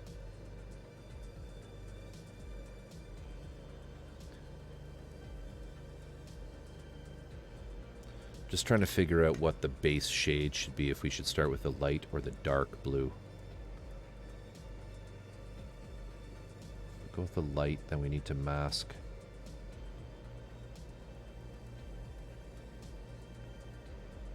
Yeah, I think we'll start with the lighter blue on both of these. So that is going to be the Mr. Color Gundam Color MS Light Blue.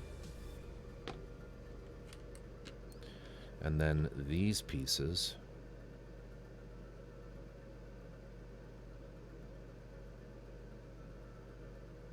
should be done in dark blue.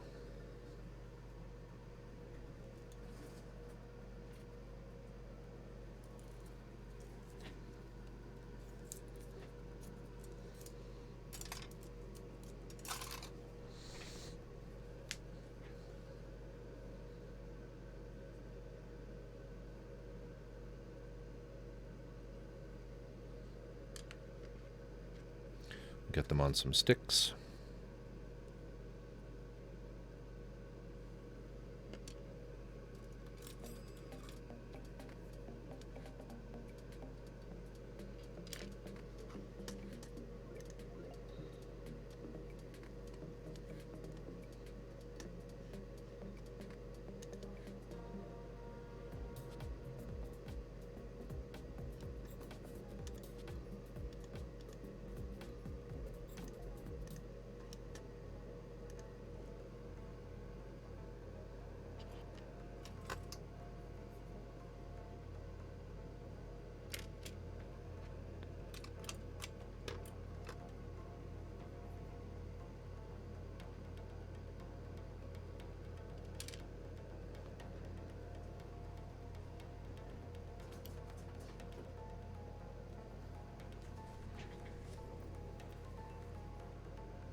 And then these are dark blue.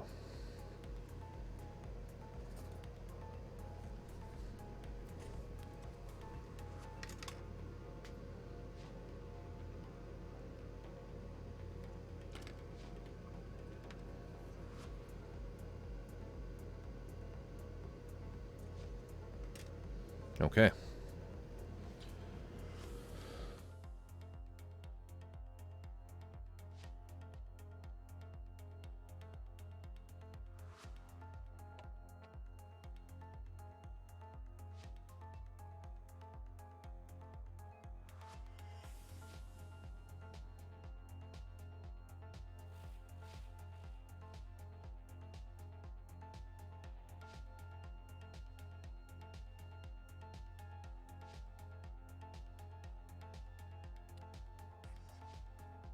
TJ, I may have mentioned it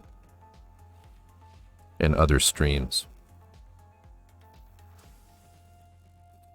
but if you are going to be switching to lacquers,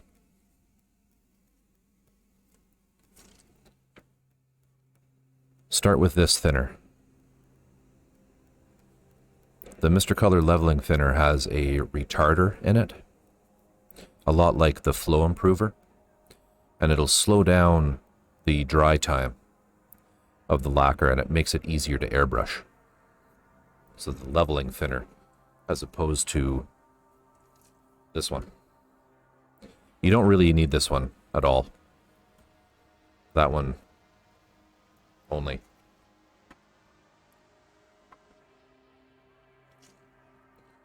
And then the rapid thinner if you want to do matte finishes.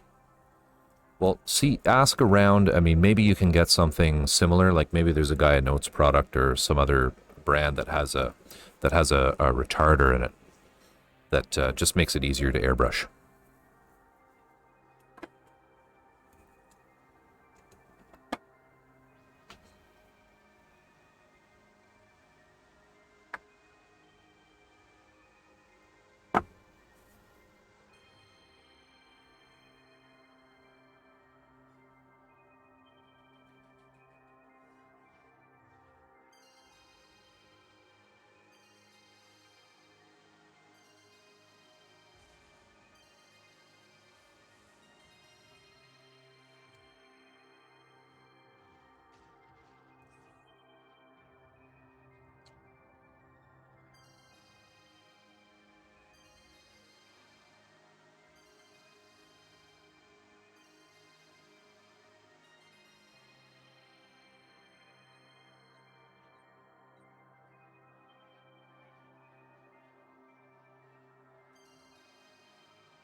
Yeah, no thanks.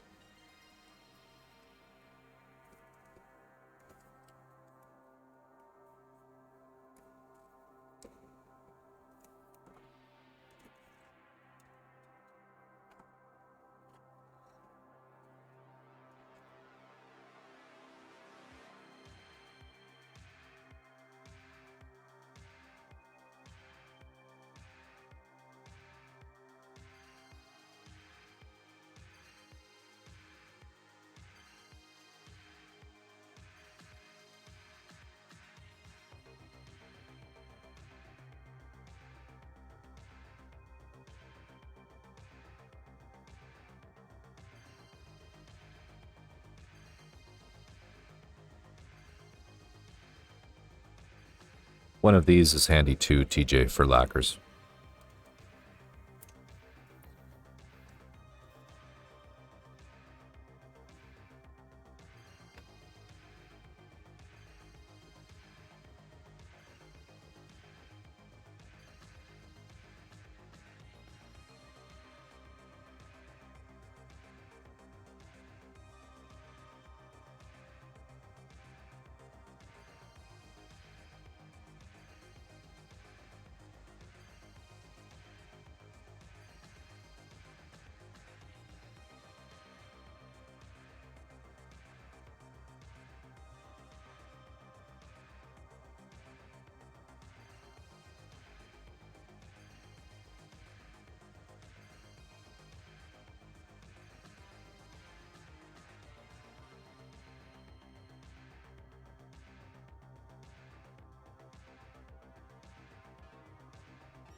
Gonna put that light blue on first.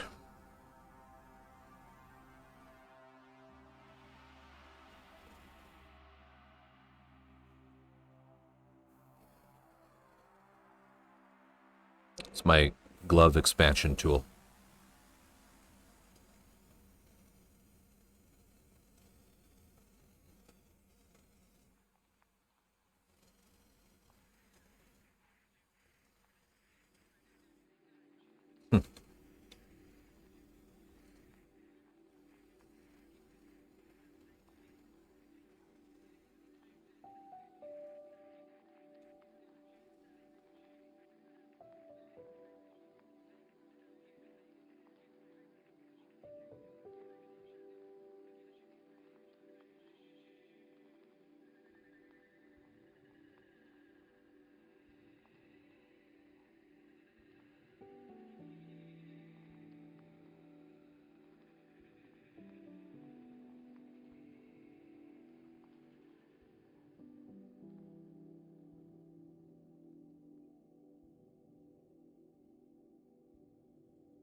That looks pretty even.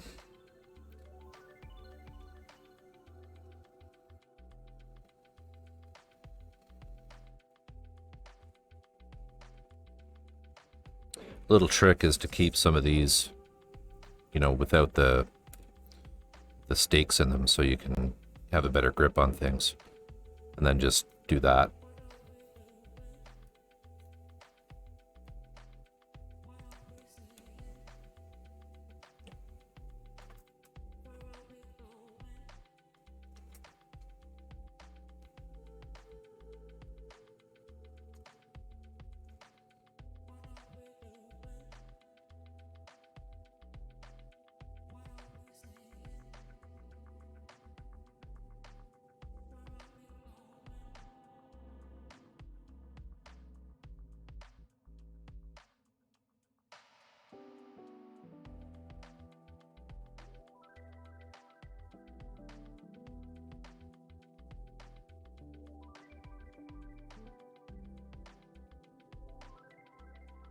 Ninju, how are you? I have a pretty significant extractor fan on this box. And even though I'm spraying with lacquers, I can't smell anything.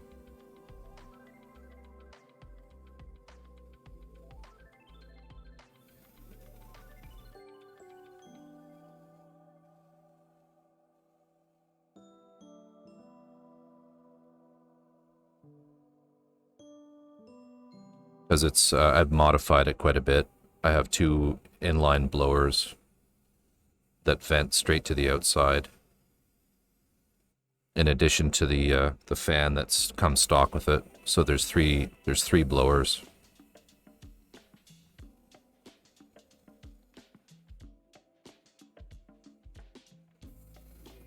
Yeah, it's pretty much a fume hood in a way.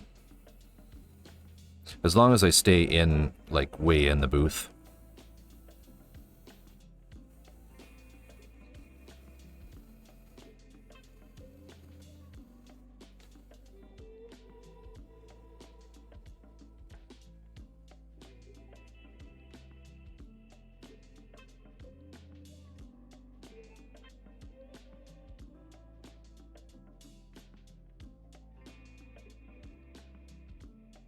Gotta paint.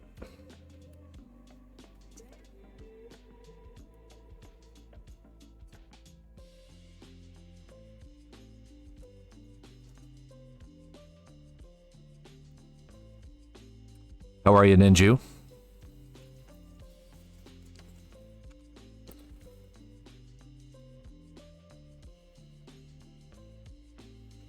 How far did you get in your game? Did you play it for much longer after I left? Ninju was playing the original retro version of Resident Evil 2. Not the re-released.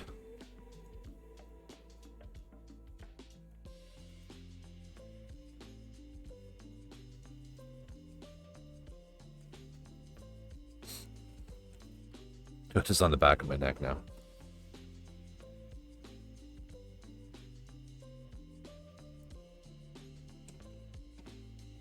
Got stuck on the helicopter part. Yeah, I wish I could help you with that game. I just don't remember enough of it. Yeah, I caught you playing the... I came back to see you playing that.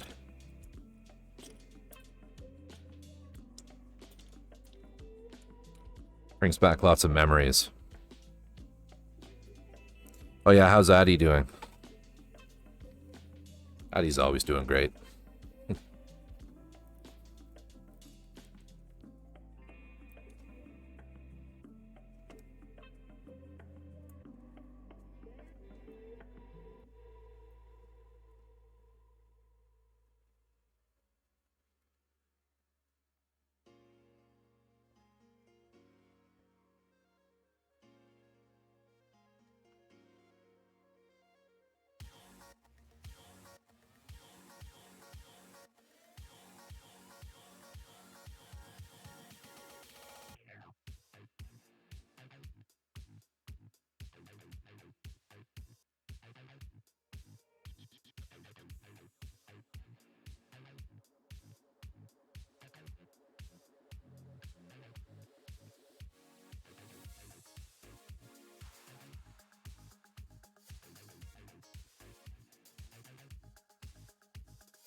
When I was in there last, they were having fun with the Japanese accent TTS they were playing with. Haha.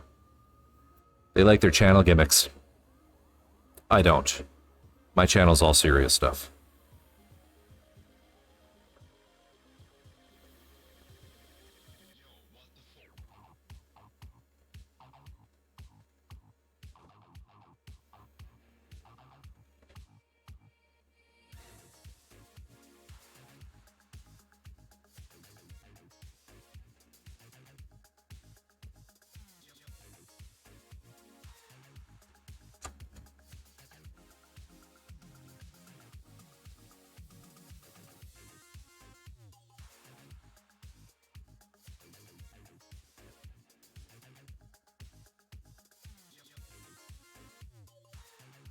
Thank you.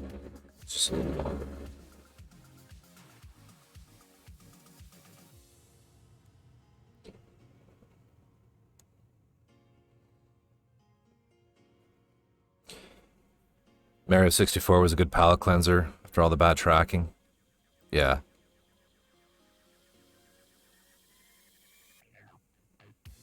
It's great that you can emulate all those now. Don't think there's quite enough in there to save, so we'll dump that.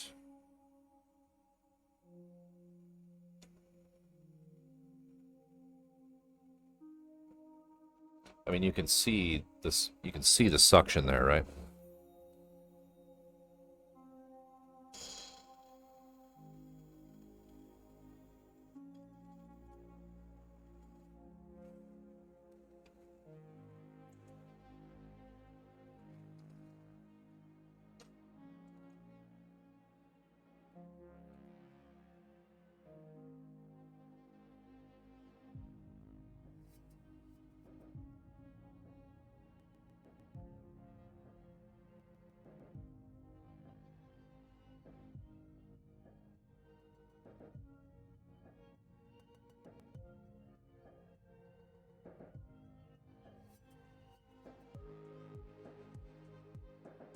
That's a good Hummer.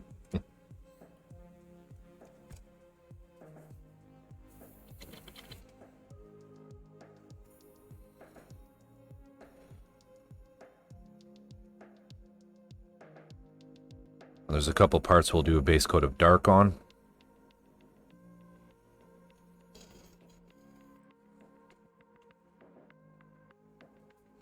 Which is the Gundam color MS Blue.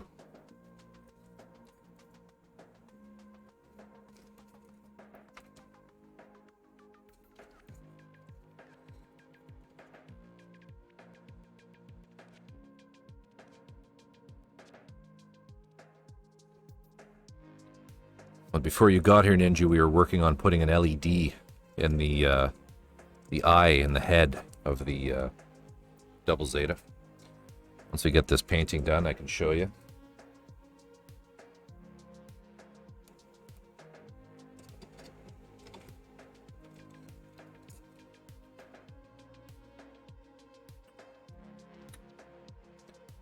Didn't actually mix this. I should mix this.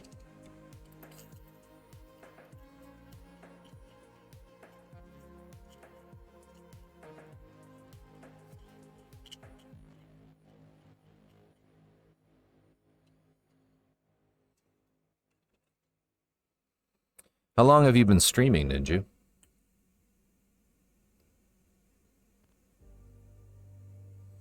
Like, I'm surprised that you're not, that you still haven't made affiliate.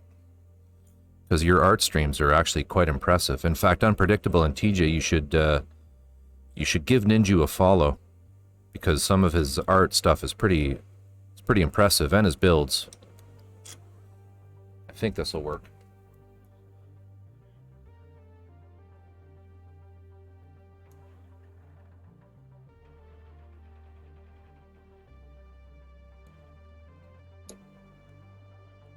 He's a talented artist. Started at the beginning of COVID. Yeah, I'm surprised that you haven't made affiliate until like a year ago. Really surprises me. You need to stream more.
Do it very sporadically. Affiliate is strategic.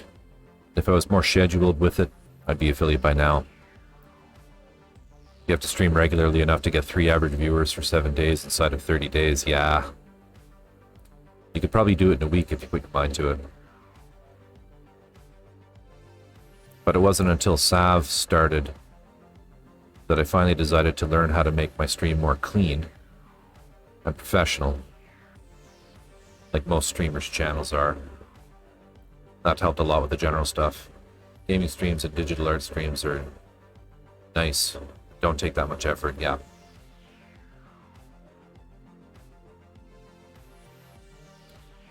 Or you could become famous. I don't think people realize how much effort it takes to do in real life streams, like building or painting traditional art streams. Yeah. Hang on a second.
Just finish these parts and I'll catch up.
Out of paint.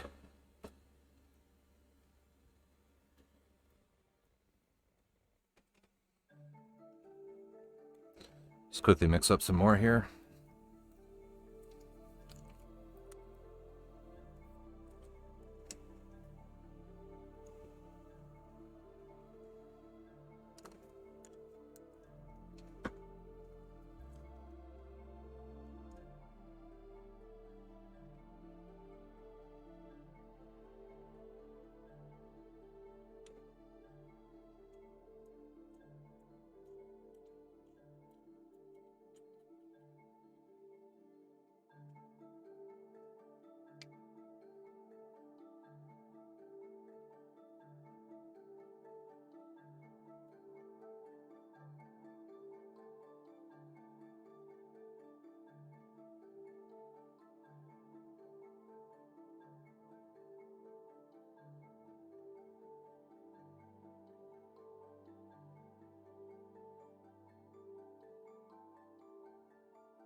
Go follow. Obey.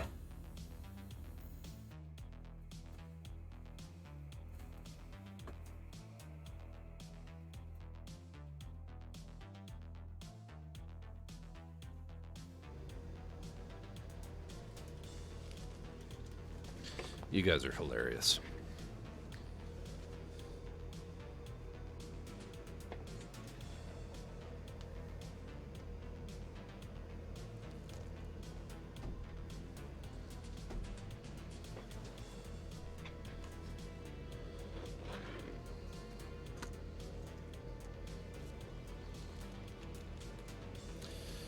All right, what did I miss?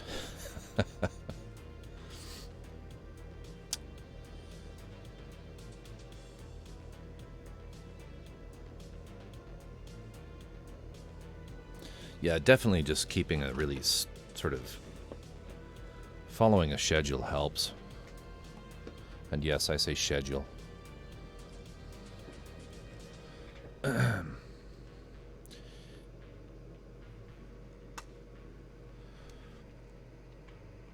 Wasn't until SAF started that I finally decided to learn how to make the stream more clean and professional looking. That helped a lot with the general stuff. Gaming streams and digital art streams are nice. Don't take much effort.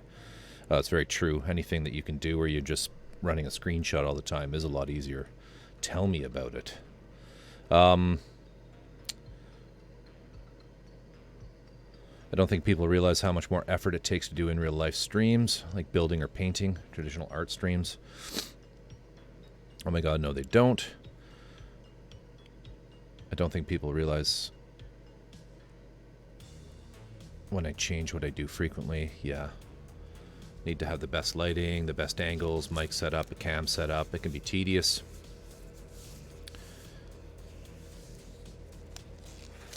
I have to do a different setup almost every stream. Gotten better at it.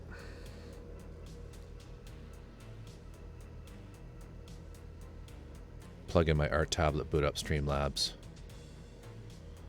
Boot up a game. Yeah, I mean it is. You're not wrong, right? It's easier to do. It's certainly easier to do digital streams than in real life. That's absolutely true. My computer won't let me do different scenes without mucking up the camera feeds either. There's certainly a voodoo towards Streamlabs or towards OBS. I mean, Etchy and I sort of pray to the we routinely sacrifice things to the OBS gods.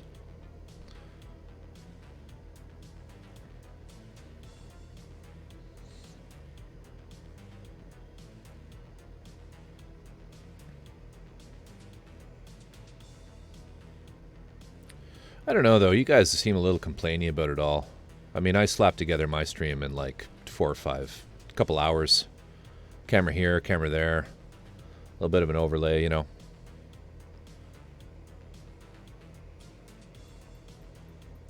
I'm joking.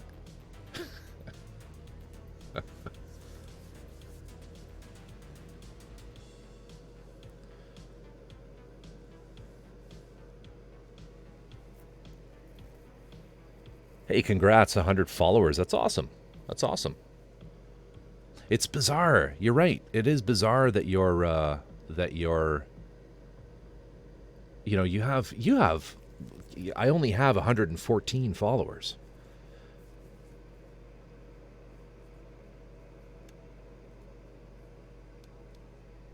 Mind you, I've only been streaming since January though. Late January, I think.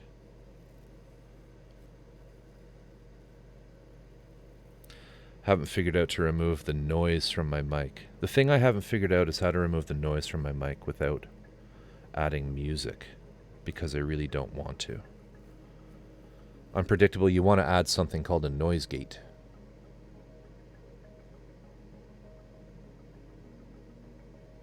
Like, do you want to just get rid of your background? Like the background noise floor, we'll call it.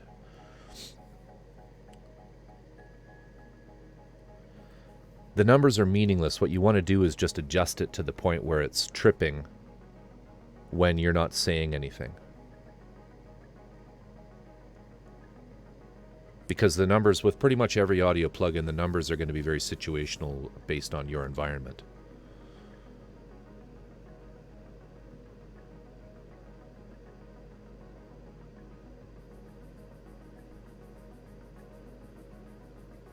So when you laugh, what I've noticed when you laugh, you have quite a laugh. And what happens when you laugh is your mic clips. And so what you want to do is add a filter called it is a compressor.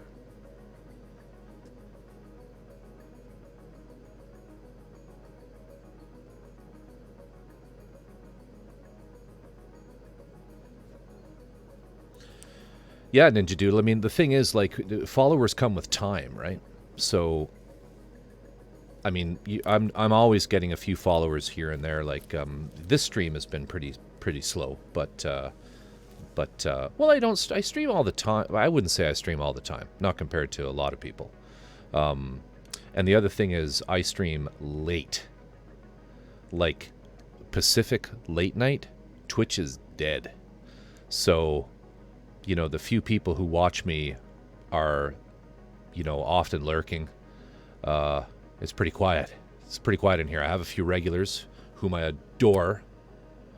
And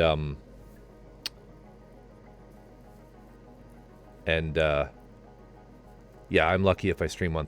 well, I mean, that's why you're not an affiliate, right? Is you need to just sort of commit to the time. But yeah, I think I got affiliate because and you guys are adorable. I don't know what I'd do without you. But yeah, I mean, if you sort of commit to a schedule and you're just consistent about it, then you'll get affiliate. But you know, the thing to remember too with Twitch is the notification system is garbage. So unless you kind of create like an environment where people know when you're on, or they can put it in calendars, or they just know, oh yeah, Wednesday at that time he's on, and then Friday and Saturday late night he's on, then they'll never know, right? And I mean, anybody, like, correct me if I'm wrong here, Unpredictable and TJ, but I find that Twitch notifications never work for me. So I put it, the people who I want to watch, I put it in my calendars, right? Now, Unpredictable, you can be a little bit unpredictable with your streams, but actually, you're better now, aren't you? Like, you're back to your regular scheduled programming of Monday nights, right? Should I forget? You're like Mondays and crap, I can't remember. Monday night.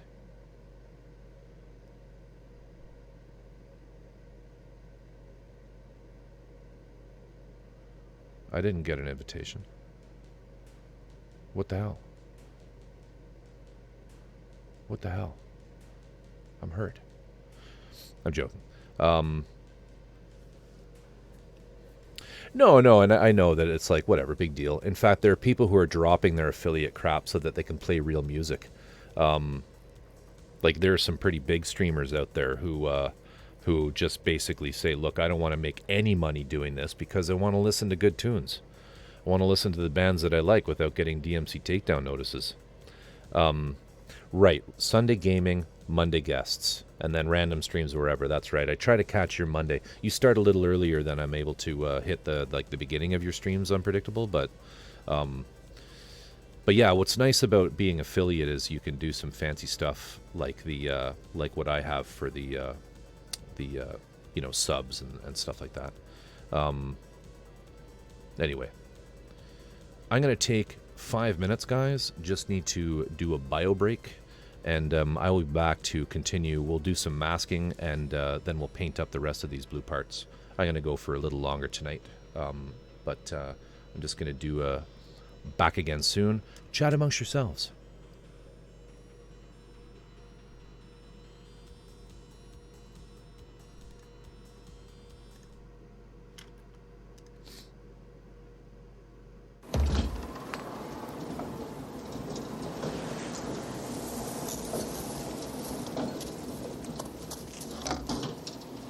Howdy there. That's right. I'm your tour guide. I reckon you're all ready to take a nice, easy tour of this here old mine. Oh, they fixed it up real nice and safe for you. Except that you ain't going there. No, you're gonna see my kind of mind. If you can, just try and come back alive.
be. You made it through. You're the first to come through alive in a long time. You want to try it again? Huh?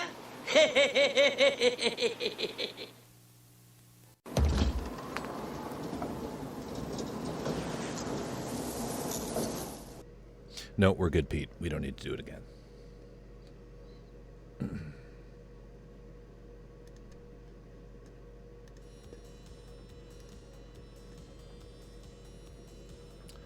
All right, I'm back.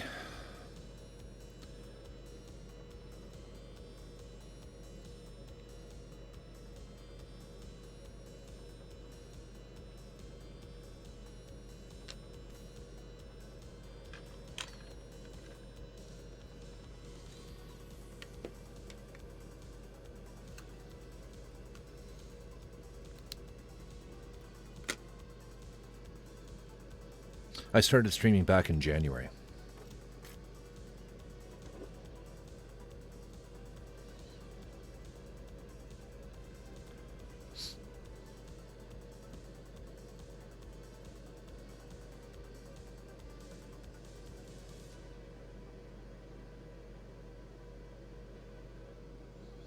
Oh, thank you. I appreciate that. This January, that's correct, yeah. I started as a means to actually finish some of these projects because I'm a terrible procrastinator. You know, I'll start something like this, build it out to around 80%, and then I'll put it on a shelf and move on to something else. So the stream for me is an opportunity to actually finish stuff. It's a way of having, you know, I've said it before, but I have my viewers kind of hold me accountable for what I do a little bit.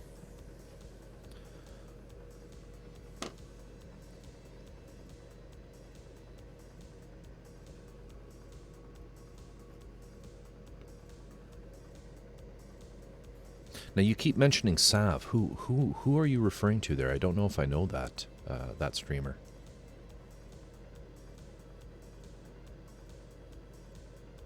What am I doing here?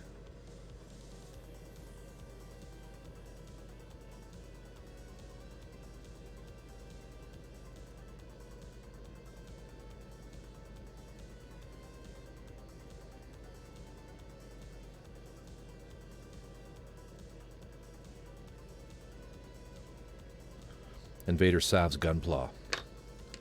Am I following them?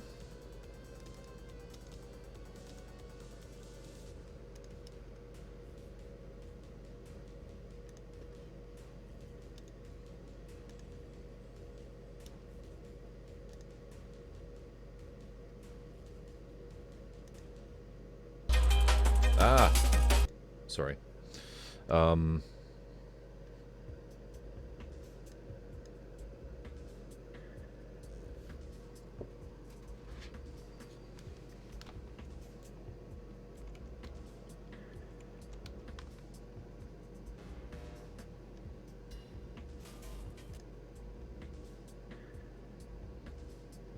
Oh yeah, I am following Savs. Yeah, okay.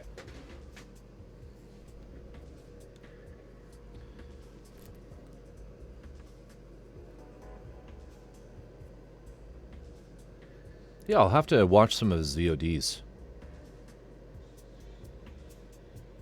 But, yeah, it does look nice and clean.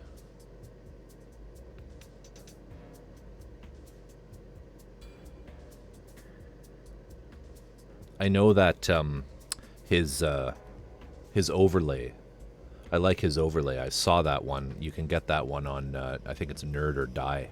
It's a cool little, like, retro 8-bit pixel art overlay. I like it.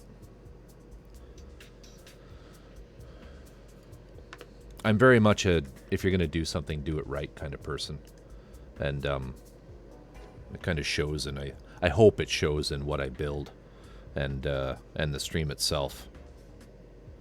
So I guess when I decided to do this, I took the time and researched a little bit about what kind of gear I should have, and how to do it the best way.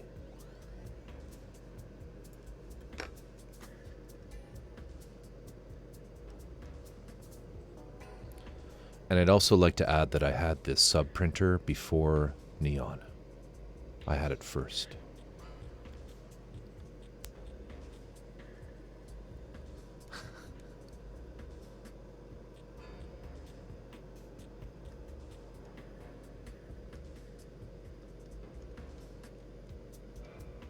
I like Neon, but let's face it, it's not a build channel, it's a just chatting.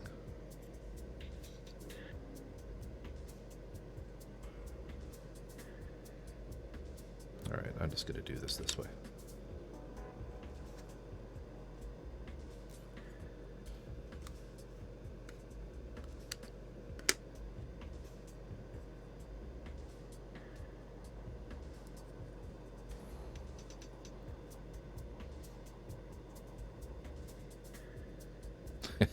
I don't think it is a thing.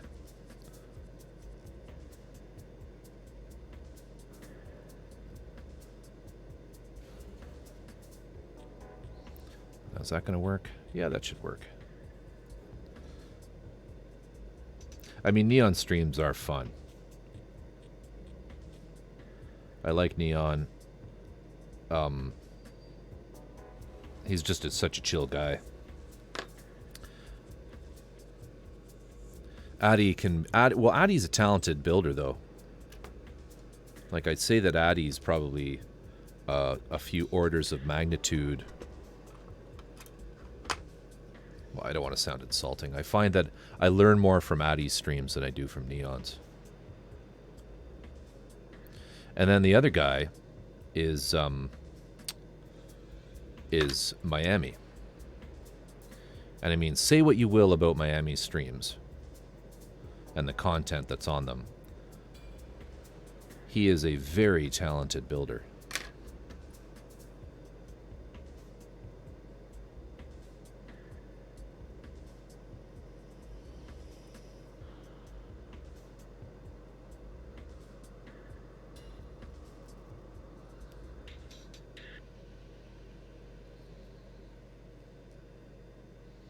You encouraged me to try to find a lost item. I spent some time in the spare room, found my old scalpels, handles, and a box of 20 blades. 120 blades. Nice. Yeah, they're lewd. They're lewd streams.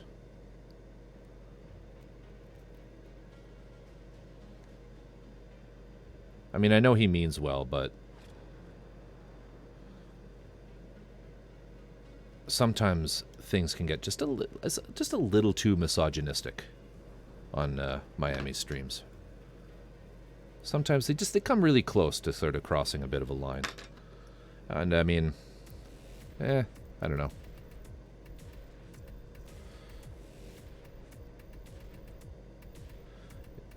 Actually, they're better. I remember watching some of his streams way back, like last June, July. And there was some... it wasn't even him, it was some of the people who would comment on his streams were just like, yikes. Dude, I would be deleting those comments. But hey, he's still around. Hasn't been banned yet, right?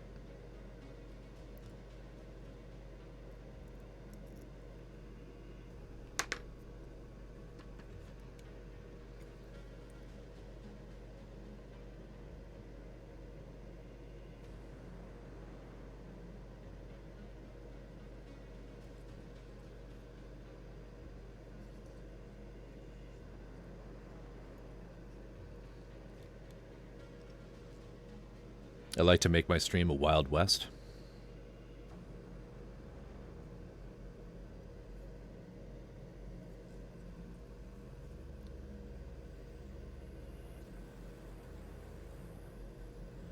See, I kind of just go for fun and universally appealing.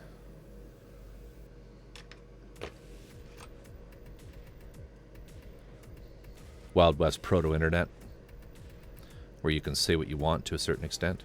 Yeah. I mean, that's what's great about Twitch, is everybody kind of just creates the content that they want.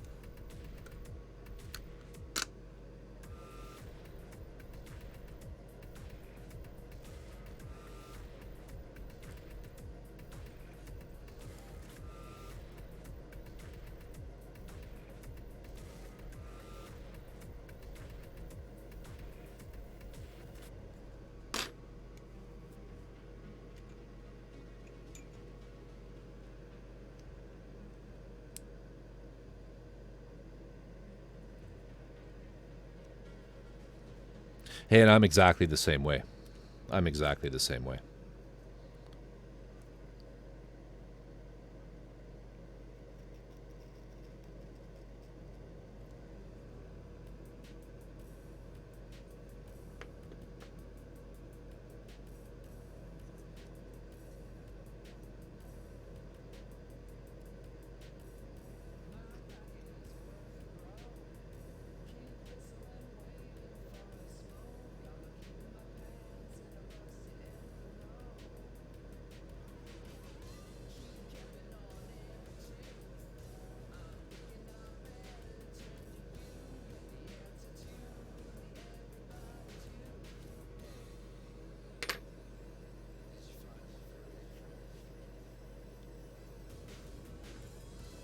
The Gestapo vibe.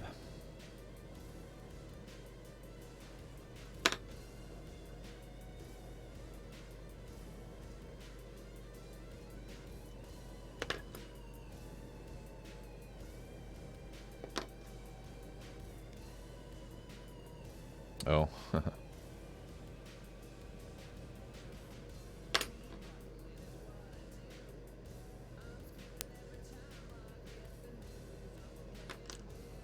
No, we're pretty easygoing here.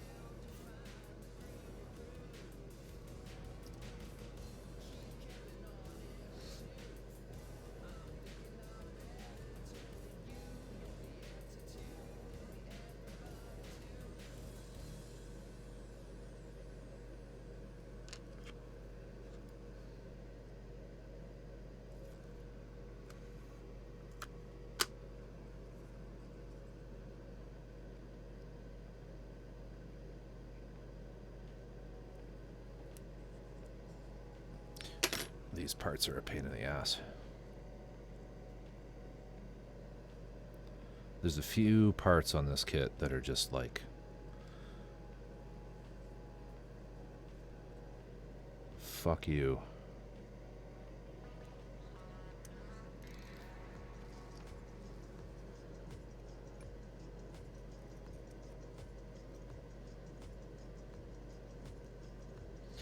But TJ, I really like scalpels. They're just, for me, they're just the perfect hobby knife.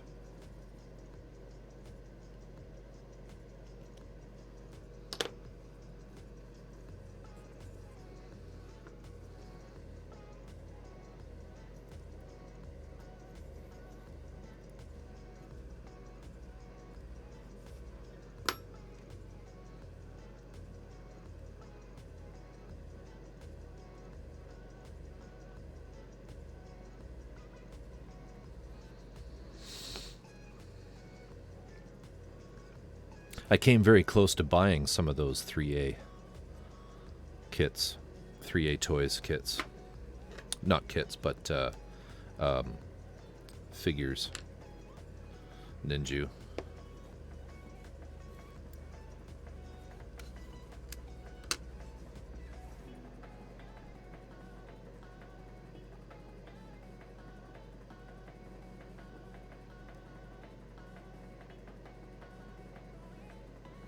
Of the scalpels? Yeah.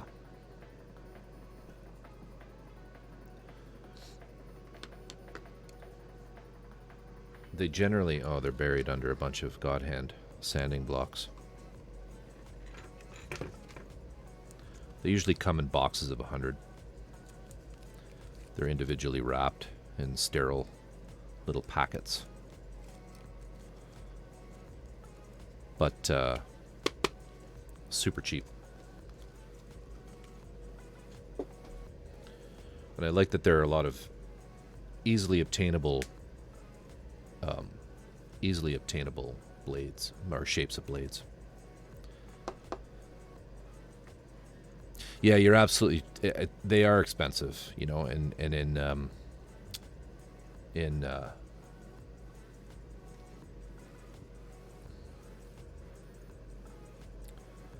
comparison to Gunpla. The scalpel blades are just on Amazon. Just look on Amazon for scalpel blades. Yeah, you can put them in hobby knife handles. Right, they're just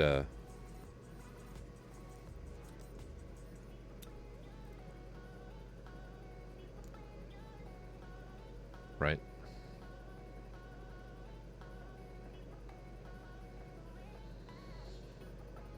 The scalpel holder is just a slot, a little stubby bit like that. That's the same shape as the hole in here. And you slide it in the grooves. And the bottom piece here snaps down to lock it. Public service announcement: don't ever take them off of a holder like this with your fingers.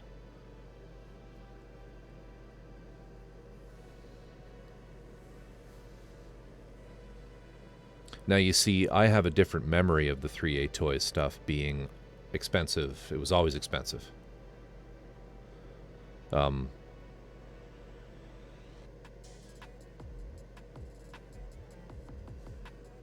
you know, I think you missed it in your chat or earlier, but you know, if you look at like earlier, I don't know if you're here when we were talking about the Schnabelgun, the next kit that I'm going to be working on, but it's made by a fellow named Luca Zampriolo, who runs Calamity, calamity.com.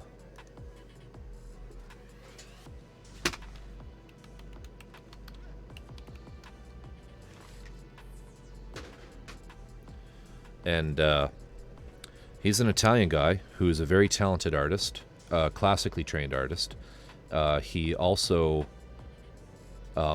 is a sculptor, and he creates his own mecha designs. He's created his own world. He's published books about it. He's got the whole canon planned out as far as the universe that his mecha exists in. And he makes a living selling garage kits. He does runs of about 50 casts. He doesn't do the casting himself. There are workshops that you can find that will do that for you. And he makes a good living doing it.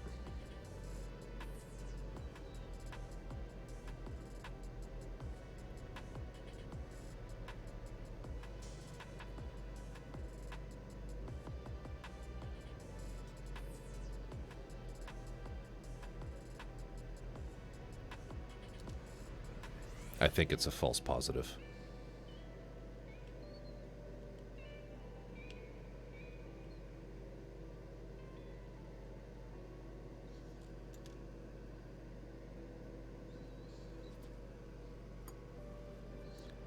And you can see by the prices on his site that they're expensive, but he routinely sells out. But I mean, if you have the chops, I mean, I don't even come close to having the artistic talent of that guy. But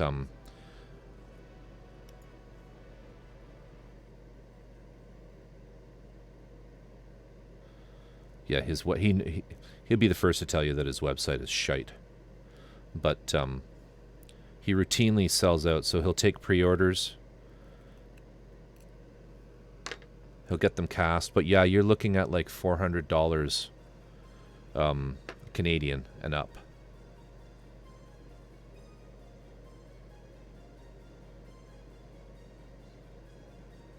You've probably seen them on my channel. You've probably seen them right here. So there's one on there called a Schnabelgun that I'm going to be building once I get this thing finished.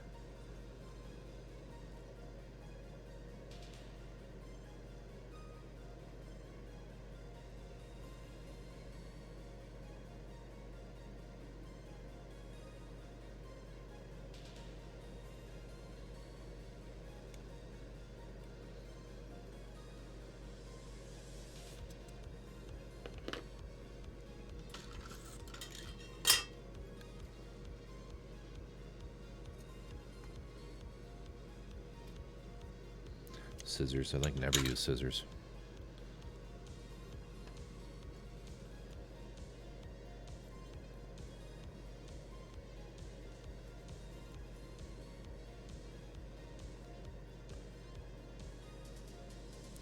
And if you really want to see the kind of stuff that he does on a day-to-day, follow him on Instagram.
I'd like to try to get into doing nice hobby products, whether it's models or furniture or clothes or whatever. I'd like to put my artisticness to use and get hype beast and rich hobbyers to pay my rent, and then use the money I make from my barbering and tattooing careers to just save and save and save.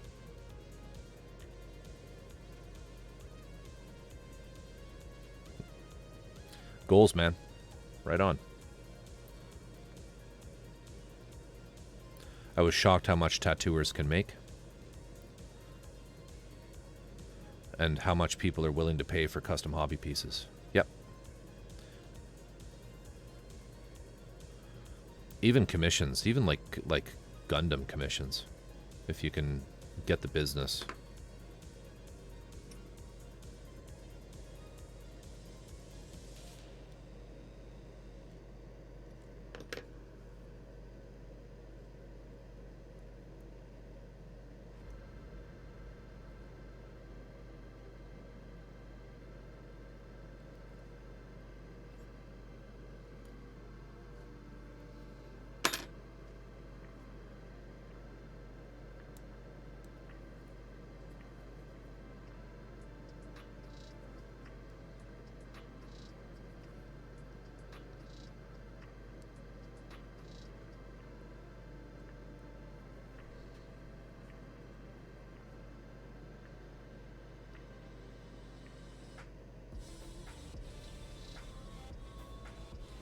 You're not used to slowly becoming not poor anymore.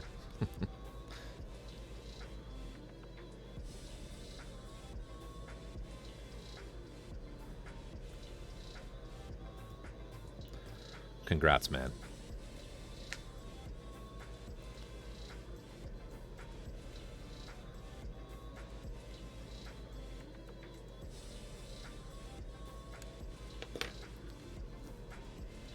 Was until this year that I started making okay money instead of minimum wage McJob money. But that was screwed by COVID. But even with that, I somehow ended up saving 20K in a year. Nice.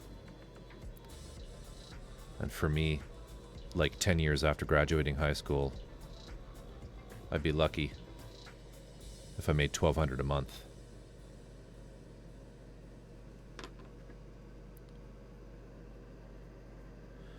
You can make really good money at with tattoos. And if you can get yourself into the right barbershop, you can do very well as well. There are a few out here in Victoria that highly desirable to have a chair at. There's one called Victory Barber and Brand. That's quite lucrative to get in at.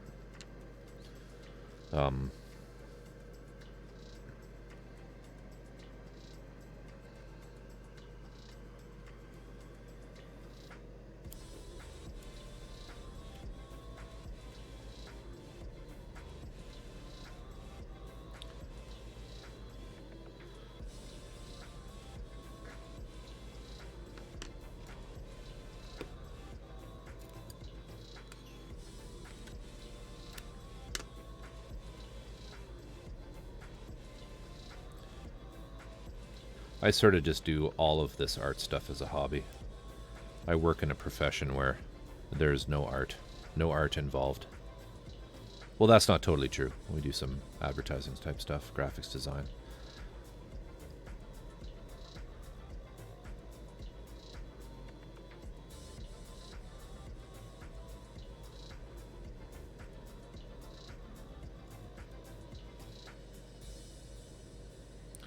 I ended up finding out a teeny bopper girl in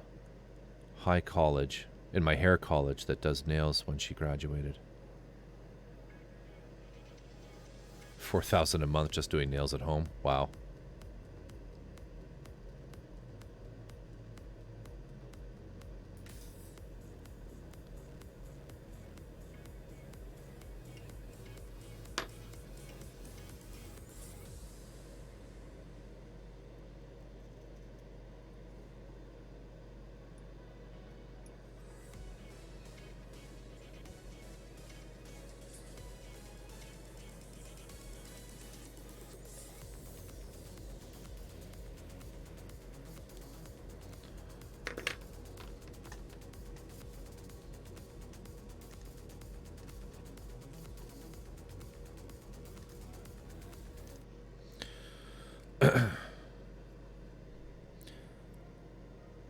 I know grown-ass adults 3, 4, 5 times their age that make less than that, yeah.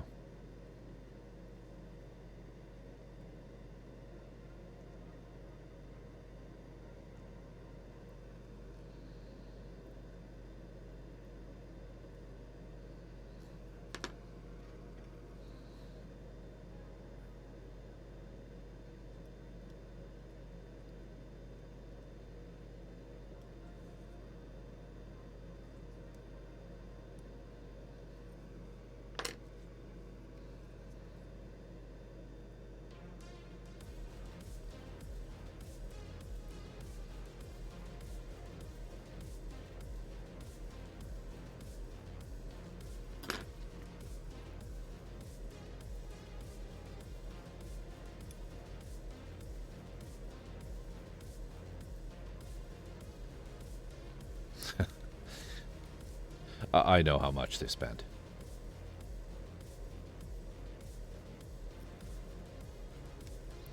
I work in a very vanity-obsessed market. A very vanity-obsessed business. Believe me, I know.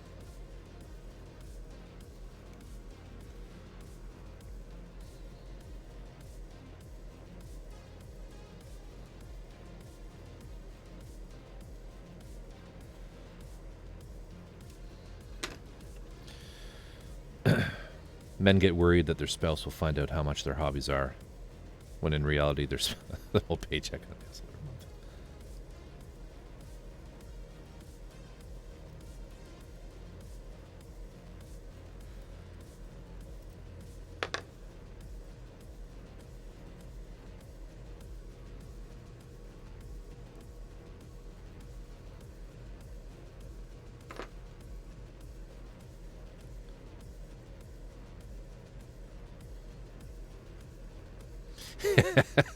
I was waiting for you to poke your head in here, unpredictable.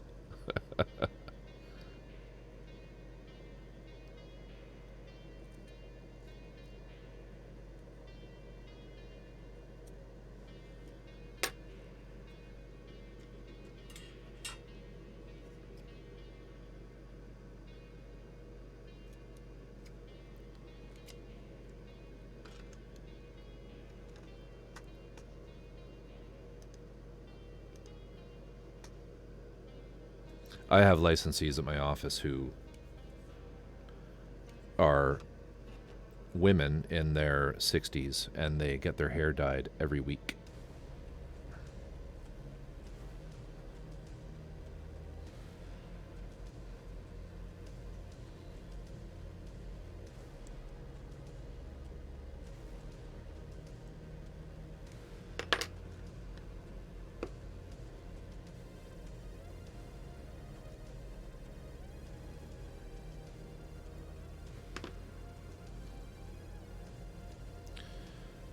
Although, Ninju, there is some question.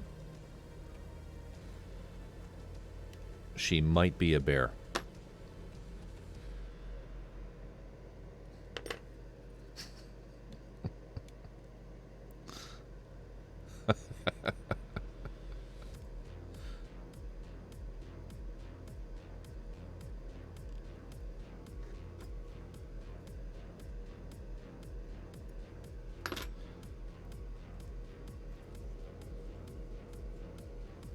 Honey and salmon.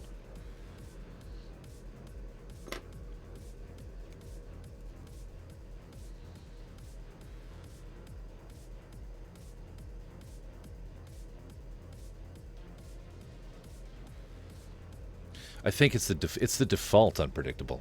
In chat, everybody assumes that people are men.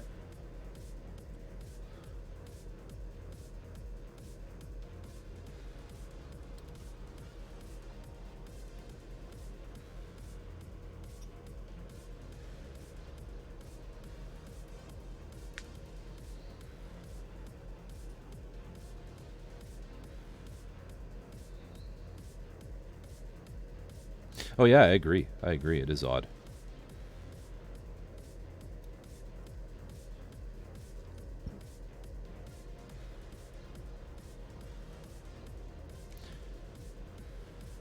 I mean, I can really only speak for myself, but I think that a lot of people simply assume, a lot of guys probably just assume that other people in chat are guys.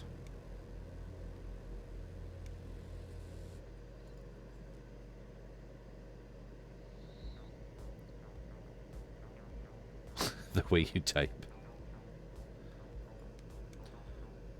Unpredictable, you need to type a little more girly.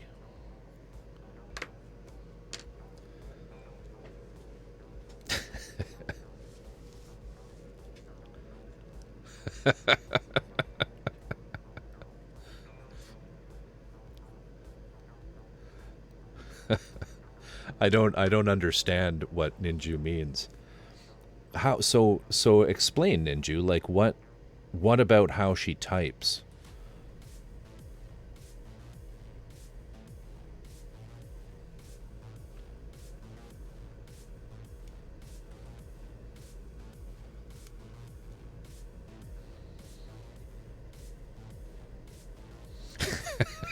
TJ. TJ. Classic. No, of course not. Not that any of us watch those streams.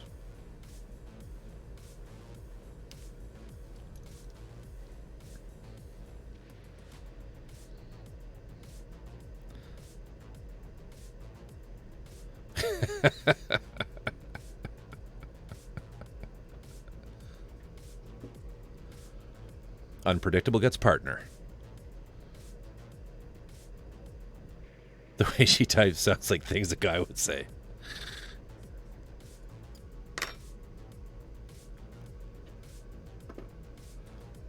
Too funny. Twitch is ridiculous.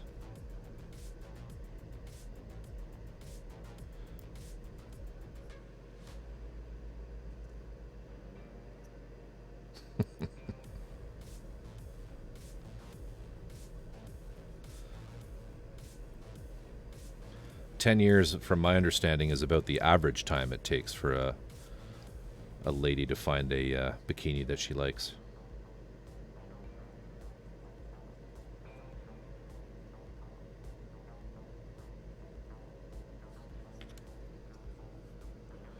So that. Oh, that sucks.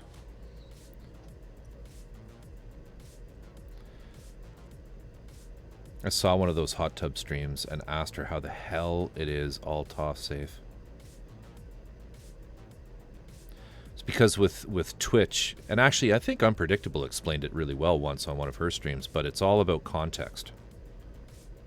So if you're a girl wearing a bikini and you were doing something where a bikini wasn't appropriate, like laying on your bed, that's a no-no. But if you're in a swimsuit in a swimming pool, that's okay, because it's all about context.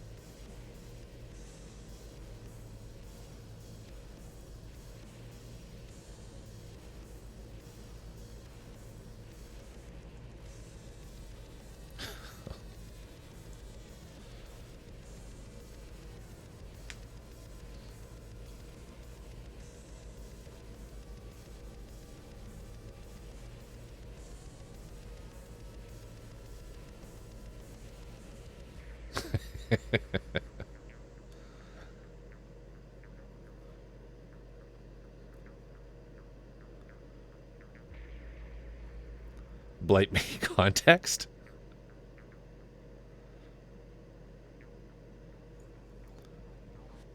Well, I missed the reference to the kiddie pool in the bedroom, but my understanding is the hot tubs that are outside, people doing hot tub streams from a proper hot tub, it's totally fine because, hey, you wear bikinis and swimsuits in hot tubs.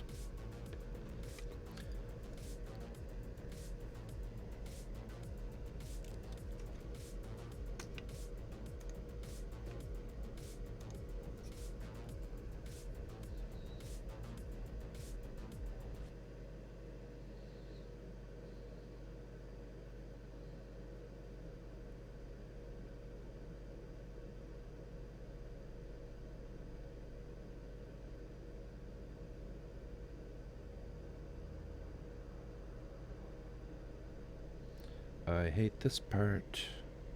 I hate this piece.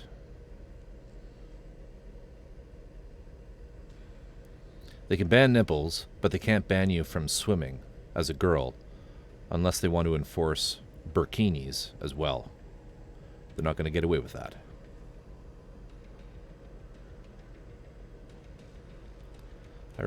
I remember when Twitch was a place for neckbeards to stream WoW raids and Halo tourneys and sports.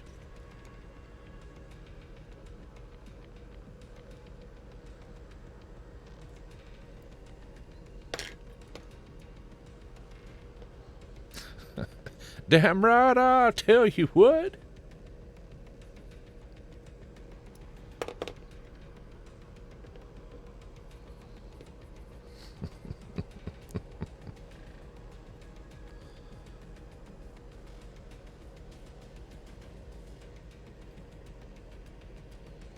It all changed when the Fire Nation attacked.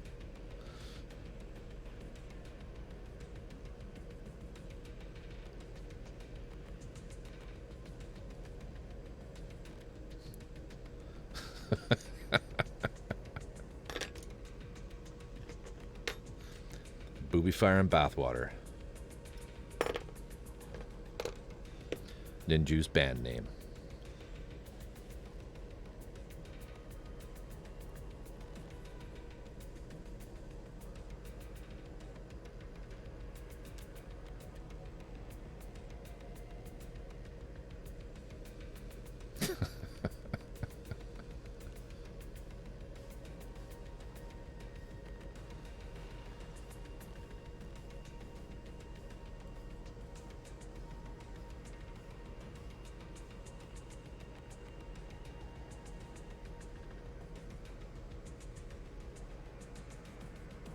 Booby fire and bathwater.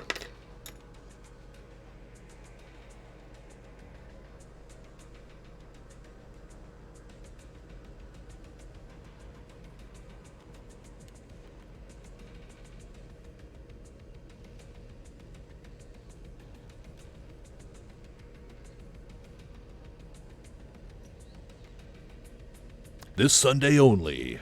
Tickets now on sale. Booby fire and bathwater. Not available at Walmart.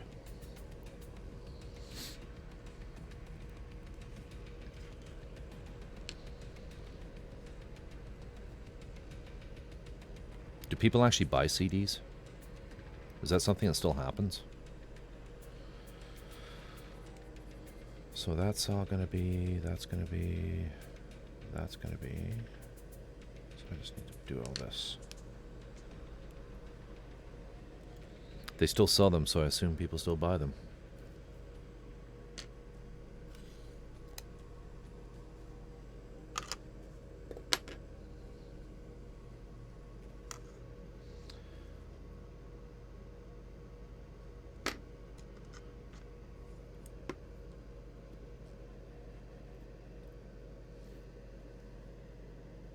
HMV.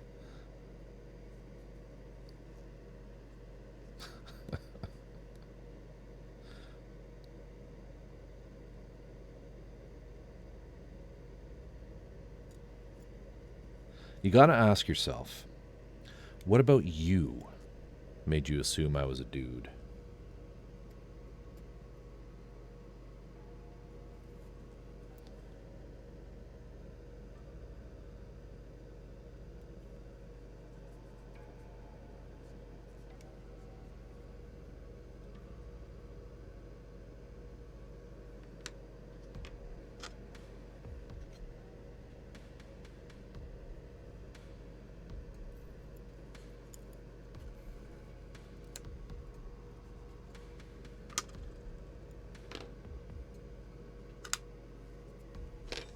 Because my typing aside, I think it says more about other people when they make gendered assumptions on my username.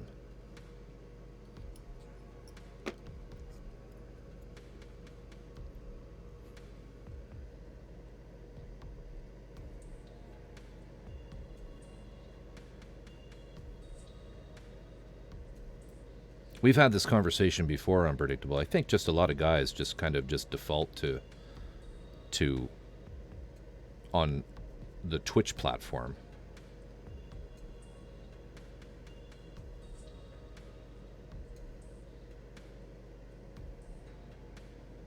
just assuming that you kind of just think like, oh, it's all dudes. I know it is funny, and I mean we've joked about it before because it's like, you know, it's a stupid and terrible thing to assume, but we do it anyway because, you know, most of us are just dumb men.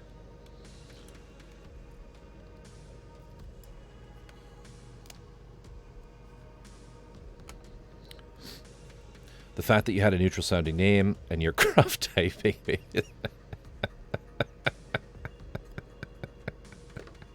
Oh, that's classic.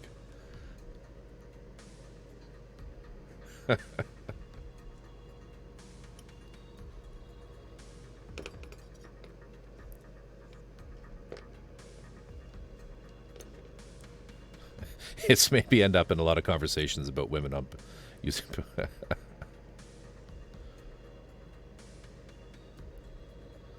Most Wymons have names like.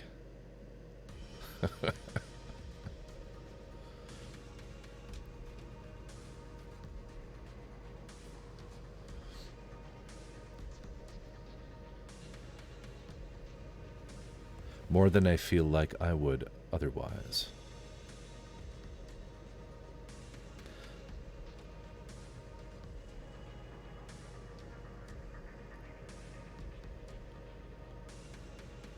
I thought I was a dude till K-pop had me asking questions.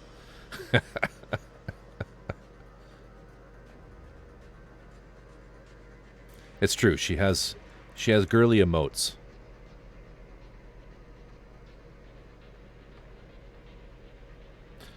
They're great emotes. Lovely emotes. I need to use your emotes more.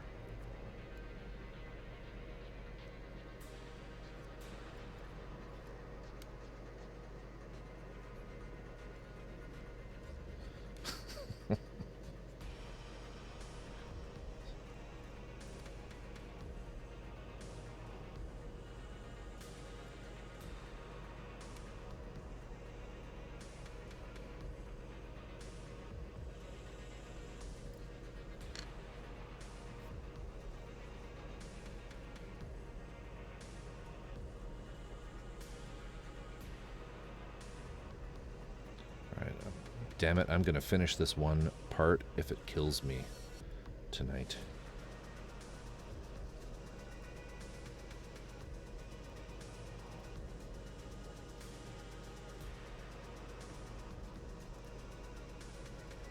Hold up. No, we're going to do that.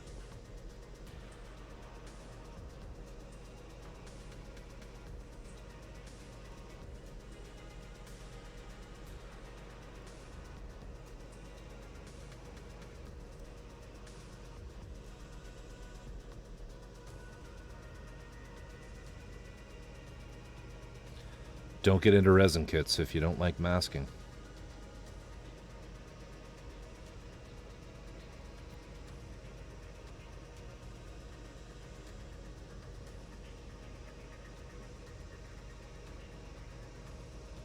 I'm not actually a realtor in Ninju. I'm a broker.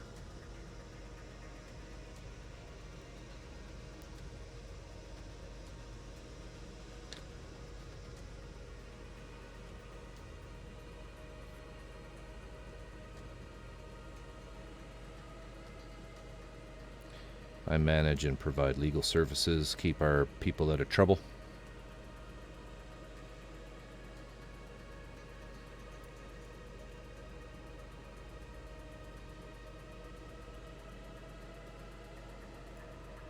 No, I'm like a broker owner of a firm.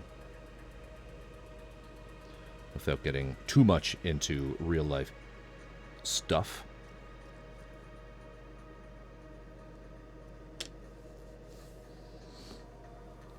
Personally, I identify as Red Zeta. My pronouns are Mecha, and it's a Gundam.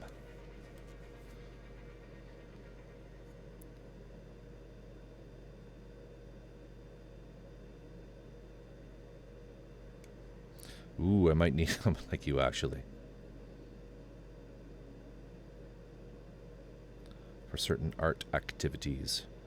See, my favorite pronouns are Z and Zer.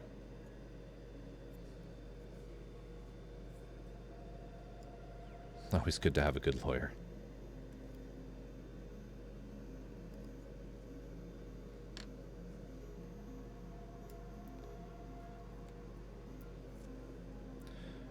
Ninju, I think unpredictable works in legal fields as well. Just between you and me.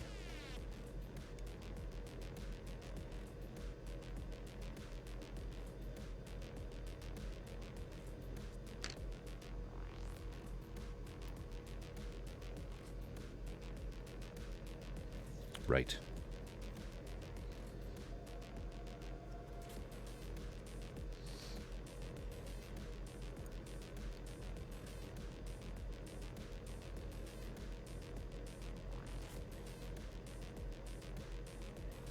No, she is not.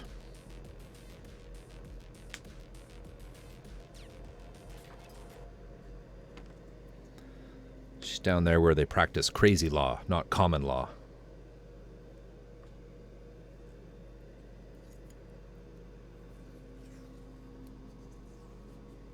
We're up here on the other side of the wall.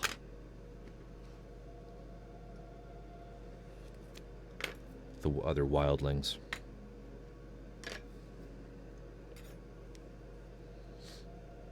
Some common law. Nuh-uh, no Magna Carta for you.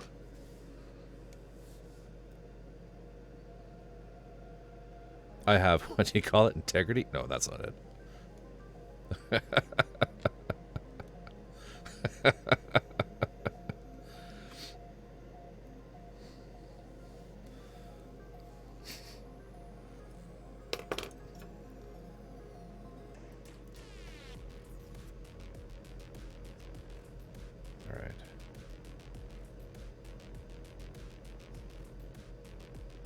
That's all going to be dark. That's covered up. Let's get this in here. Boobs are every bit as informed as the rest of me. God, my chat's weird sometimes. And I like it. Keep it weird, people.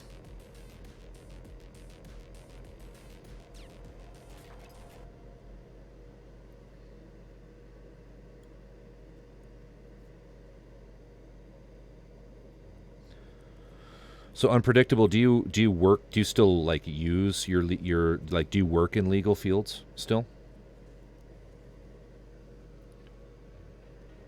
or was it just sort of a something you did?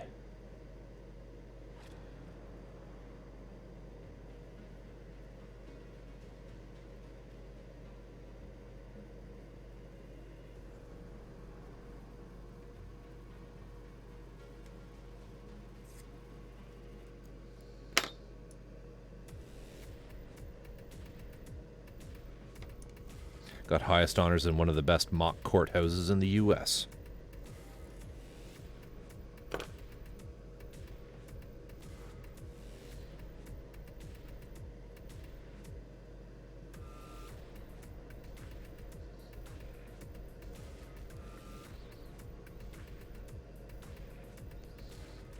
Oh, okay.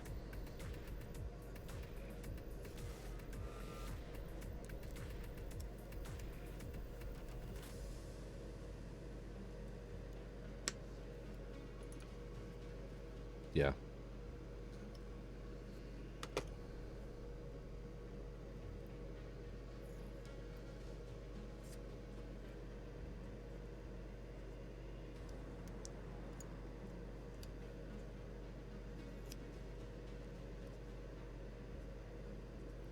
I have not, blight me.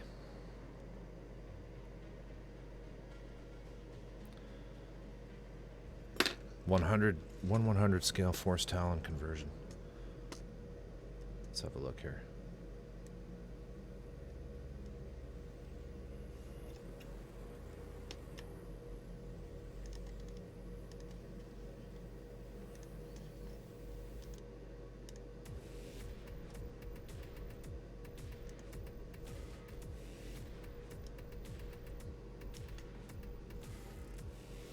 Oh yeah, Uji Land.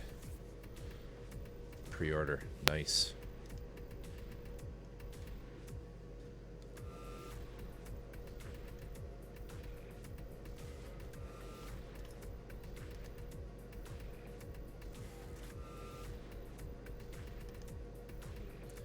That's pretty sweet.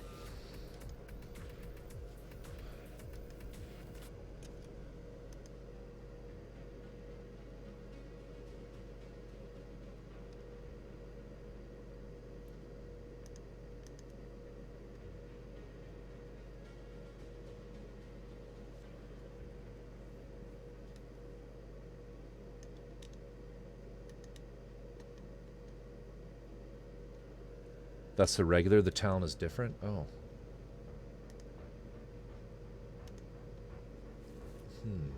All right.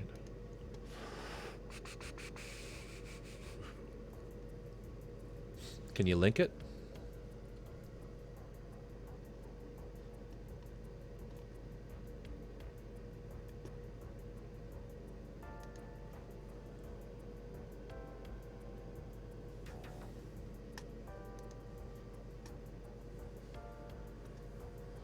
Oh, wow. Okay.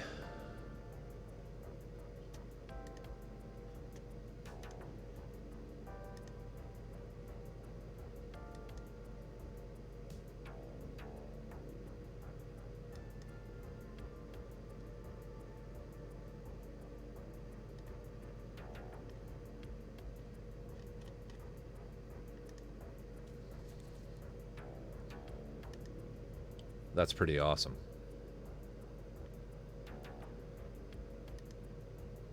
Does it use the same base?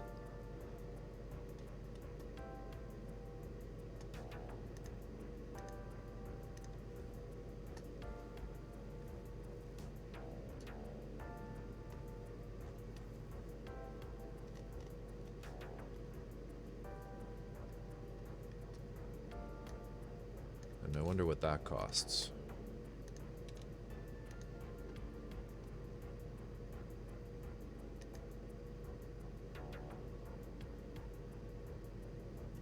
That's totally doable. Interesting. I'll have to keep an eye out on that one. Thanks, Blightme. I wasn't aware of that one. That's pretty fancy.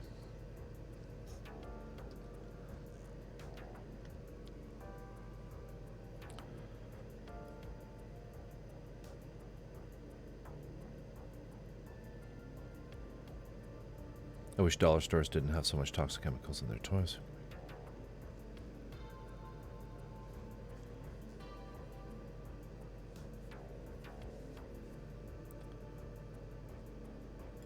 Yeah, corporate's hard.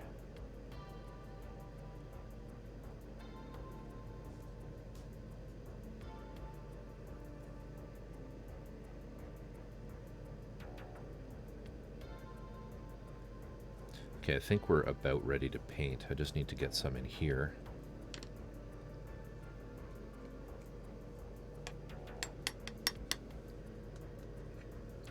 And then we can call this because I'm getting tired.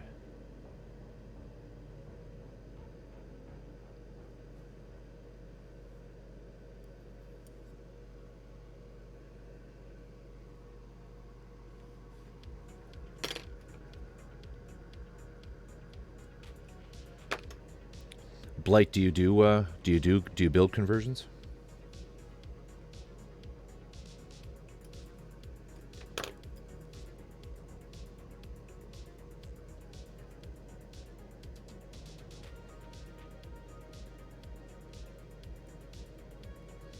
don't see a lot of streamers doing conversion kits.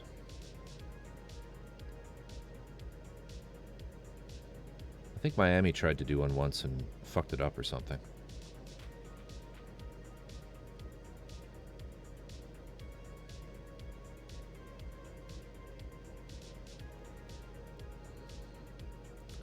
It is a nice hand, isn't it?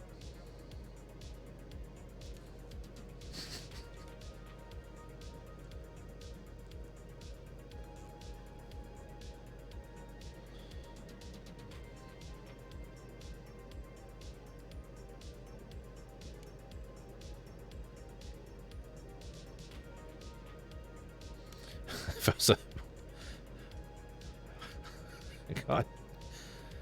Ninju, that's brutal.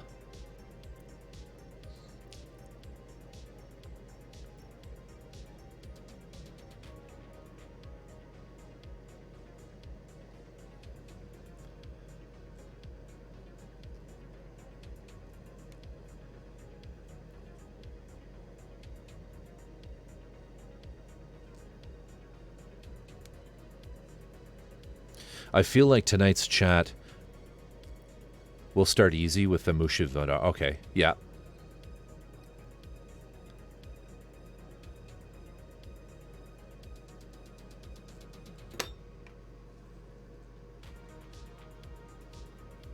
Nice.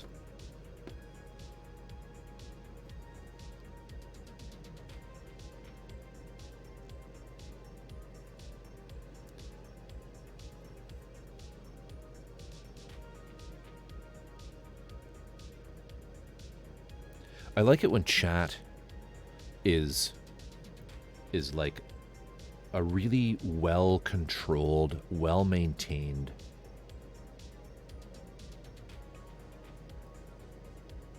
dumpster fire.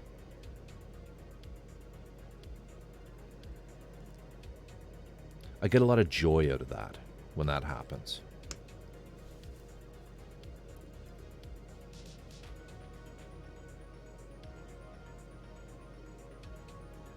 Just like you guys are it's like a really well curated, nicely maintained, good, you know, good even heat dumpster fire. Love it.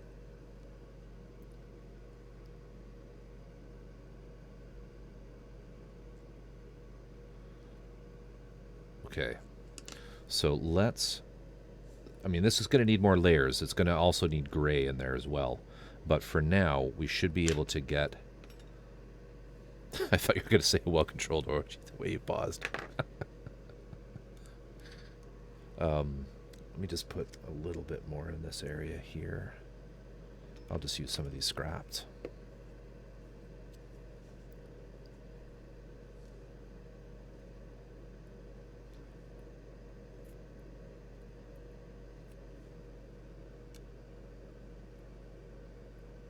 TJ. Just appears out of nowhere. Orgy?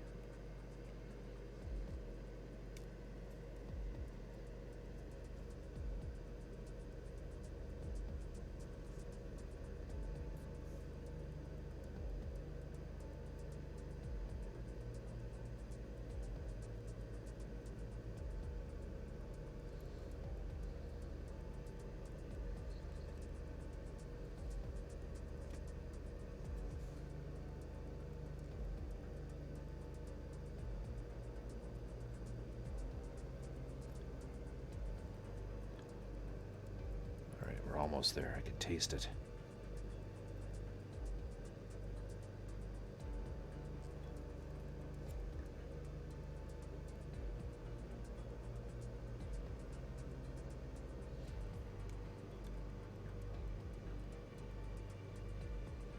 Okay. All right.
Wake up that cat.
That'll do.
All right.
I have not done game streams, no.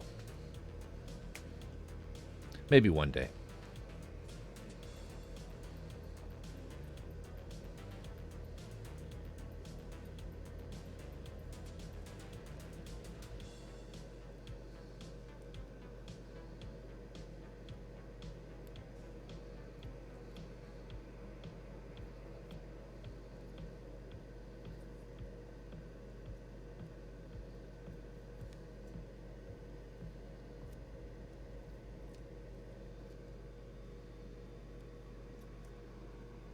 I don't actually play a lot of games.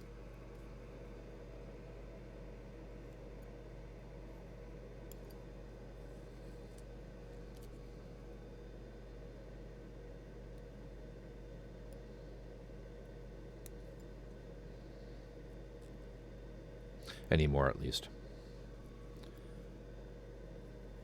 The limited free time I have, I'm either doing this or reading.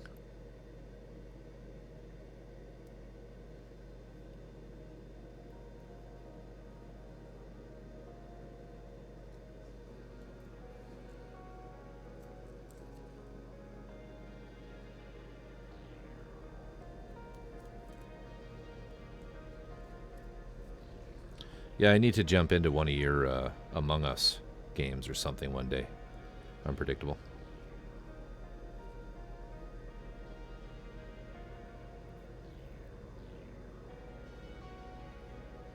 There. It's a start. Yeah, thank you.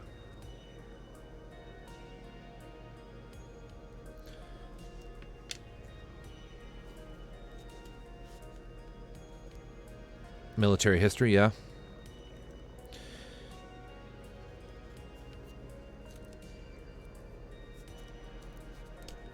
My dirty little secret with respect to that kind of thing is I like classic literature.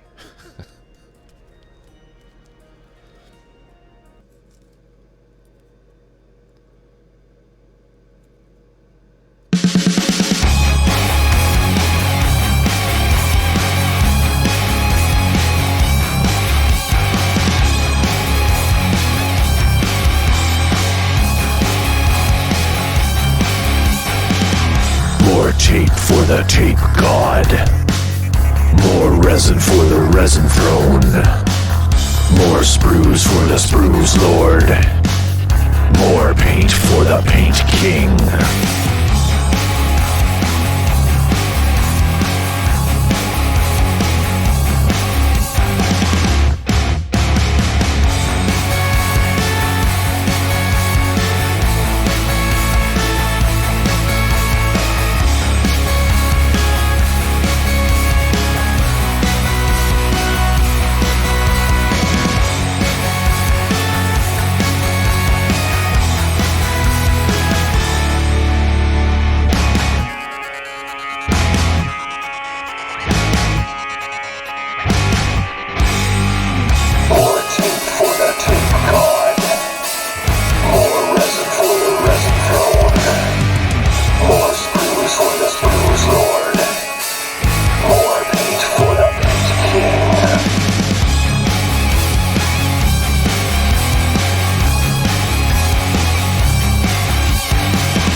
Thank you for that, TJ.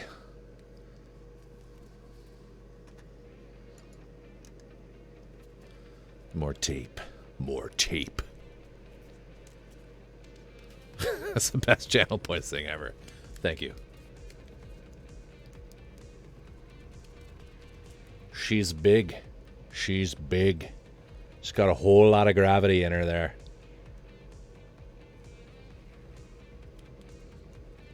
Look at that nugget. Ninju, that is all tape. All of the masking tape that's been used on this kit to date. How come some emotes show up and some don't during that, by the way? I have no idea. You know what? That thing is so resource hungry. I love watching back the VODs when people do a claim on that, and it's like it like goes completely potato quality. There's just no bandwidth available. The whole thing breaks down. I'm lucky my computer doesn't just melt. I really hope there's a slowly growing tape. Oh, it's getting bigger and bigger. Well, yeah, it is. That's exactly what this is. This is all the masking tape. All of the masking tape done in this particular kit was done. It's all in here. It's all in here. It was like $25 worth of tape. Anyway, ladies and gentlemen, and cat.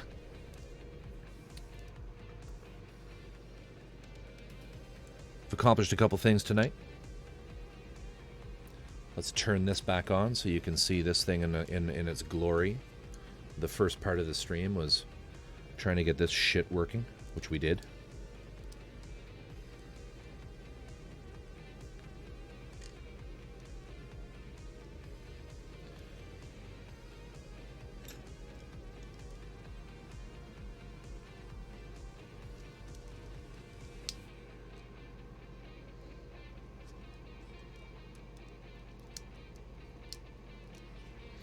Maybe I can get it with a toothpick. It's not the most convenient spot for a switch, but I just couldn't think of anywhere else to put it. There we go. You know, I actually forgot to keep the tape ball from my last one.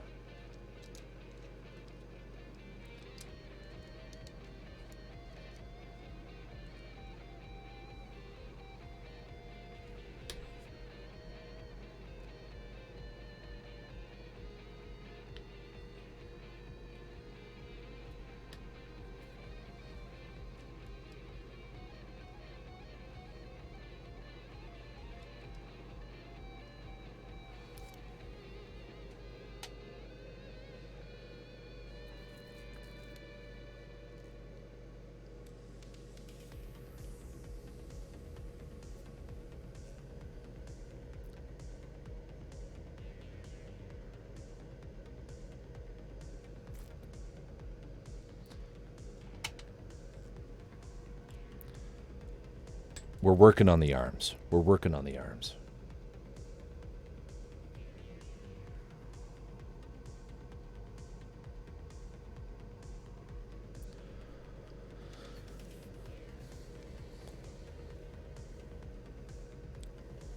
All right, everybody. I am spent. It is 10 to 3. I know it's like... it's actually... apart from you, TJ, it's much later for everyone else. But let's see if there's anyone we can raid.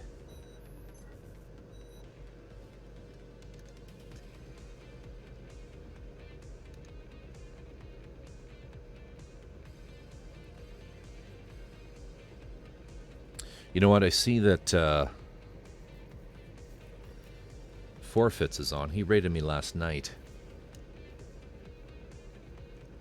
Let's take it there. He's playing Monster Hunter. Or is he? Yes, he is.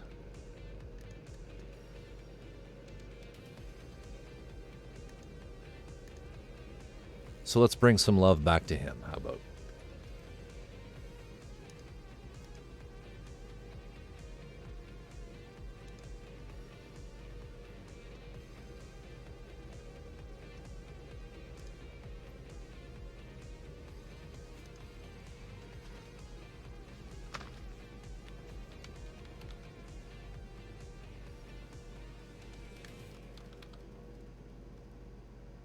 Where is he? No, spelled it wrong. Forfeits.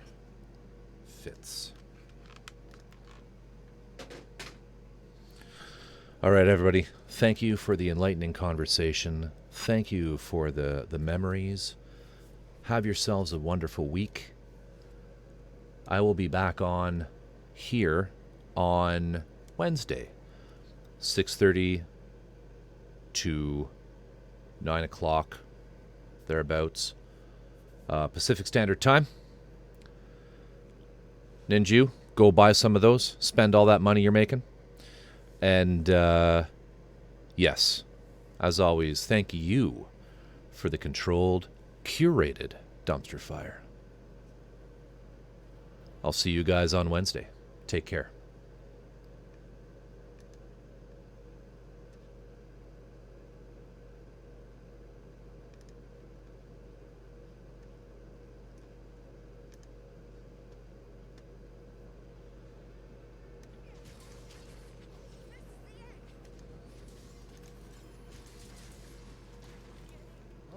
Hey, Octavius Alkalam. What's up, dude?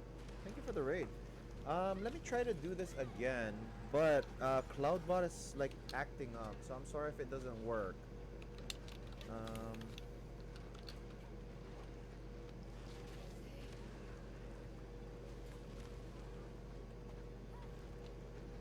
Oh, there you go. It works now.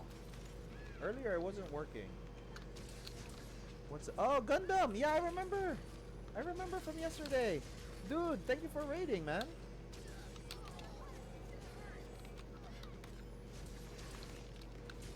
I'm doing great, man. I'm doing great. Yesterday, I was still recovering from my second dose. So I didn't have like the fever and the dizziness anymore. It was like sort of gone on Saturday. But for some reason, I was still fatigued. But today, dude, I am wonderful. Fully recovered already. But it sucks. It just sucks. It took like a week for me to recover from the second dose.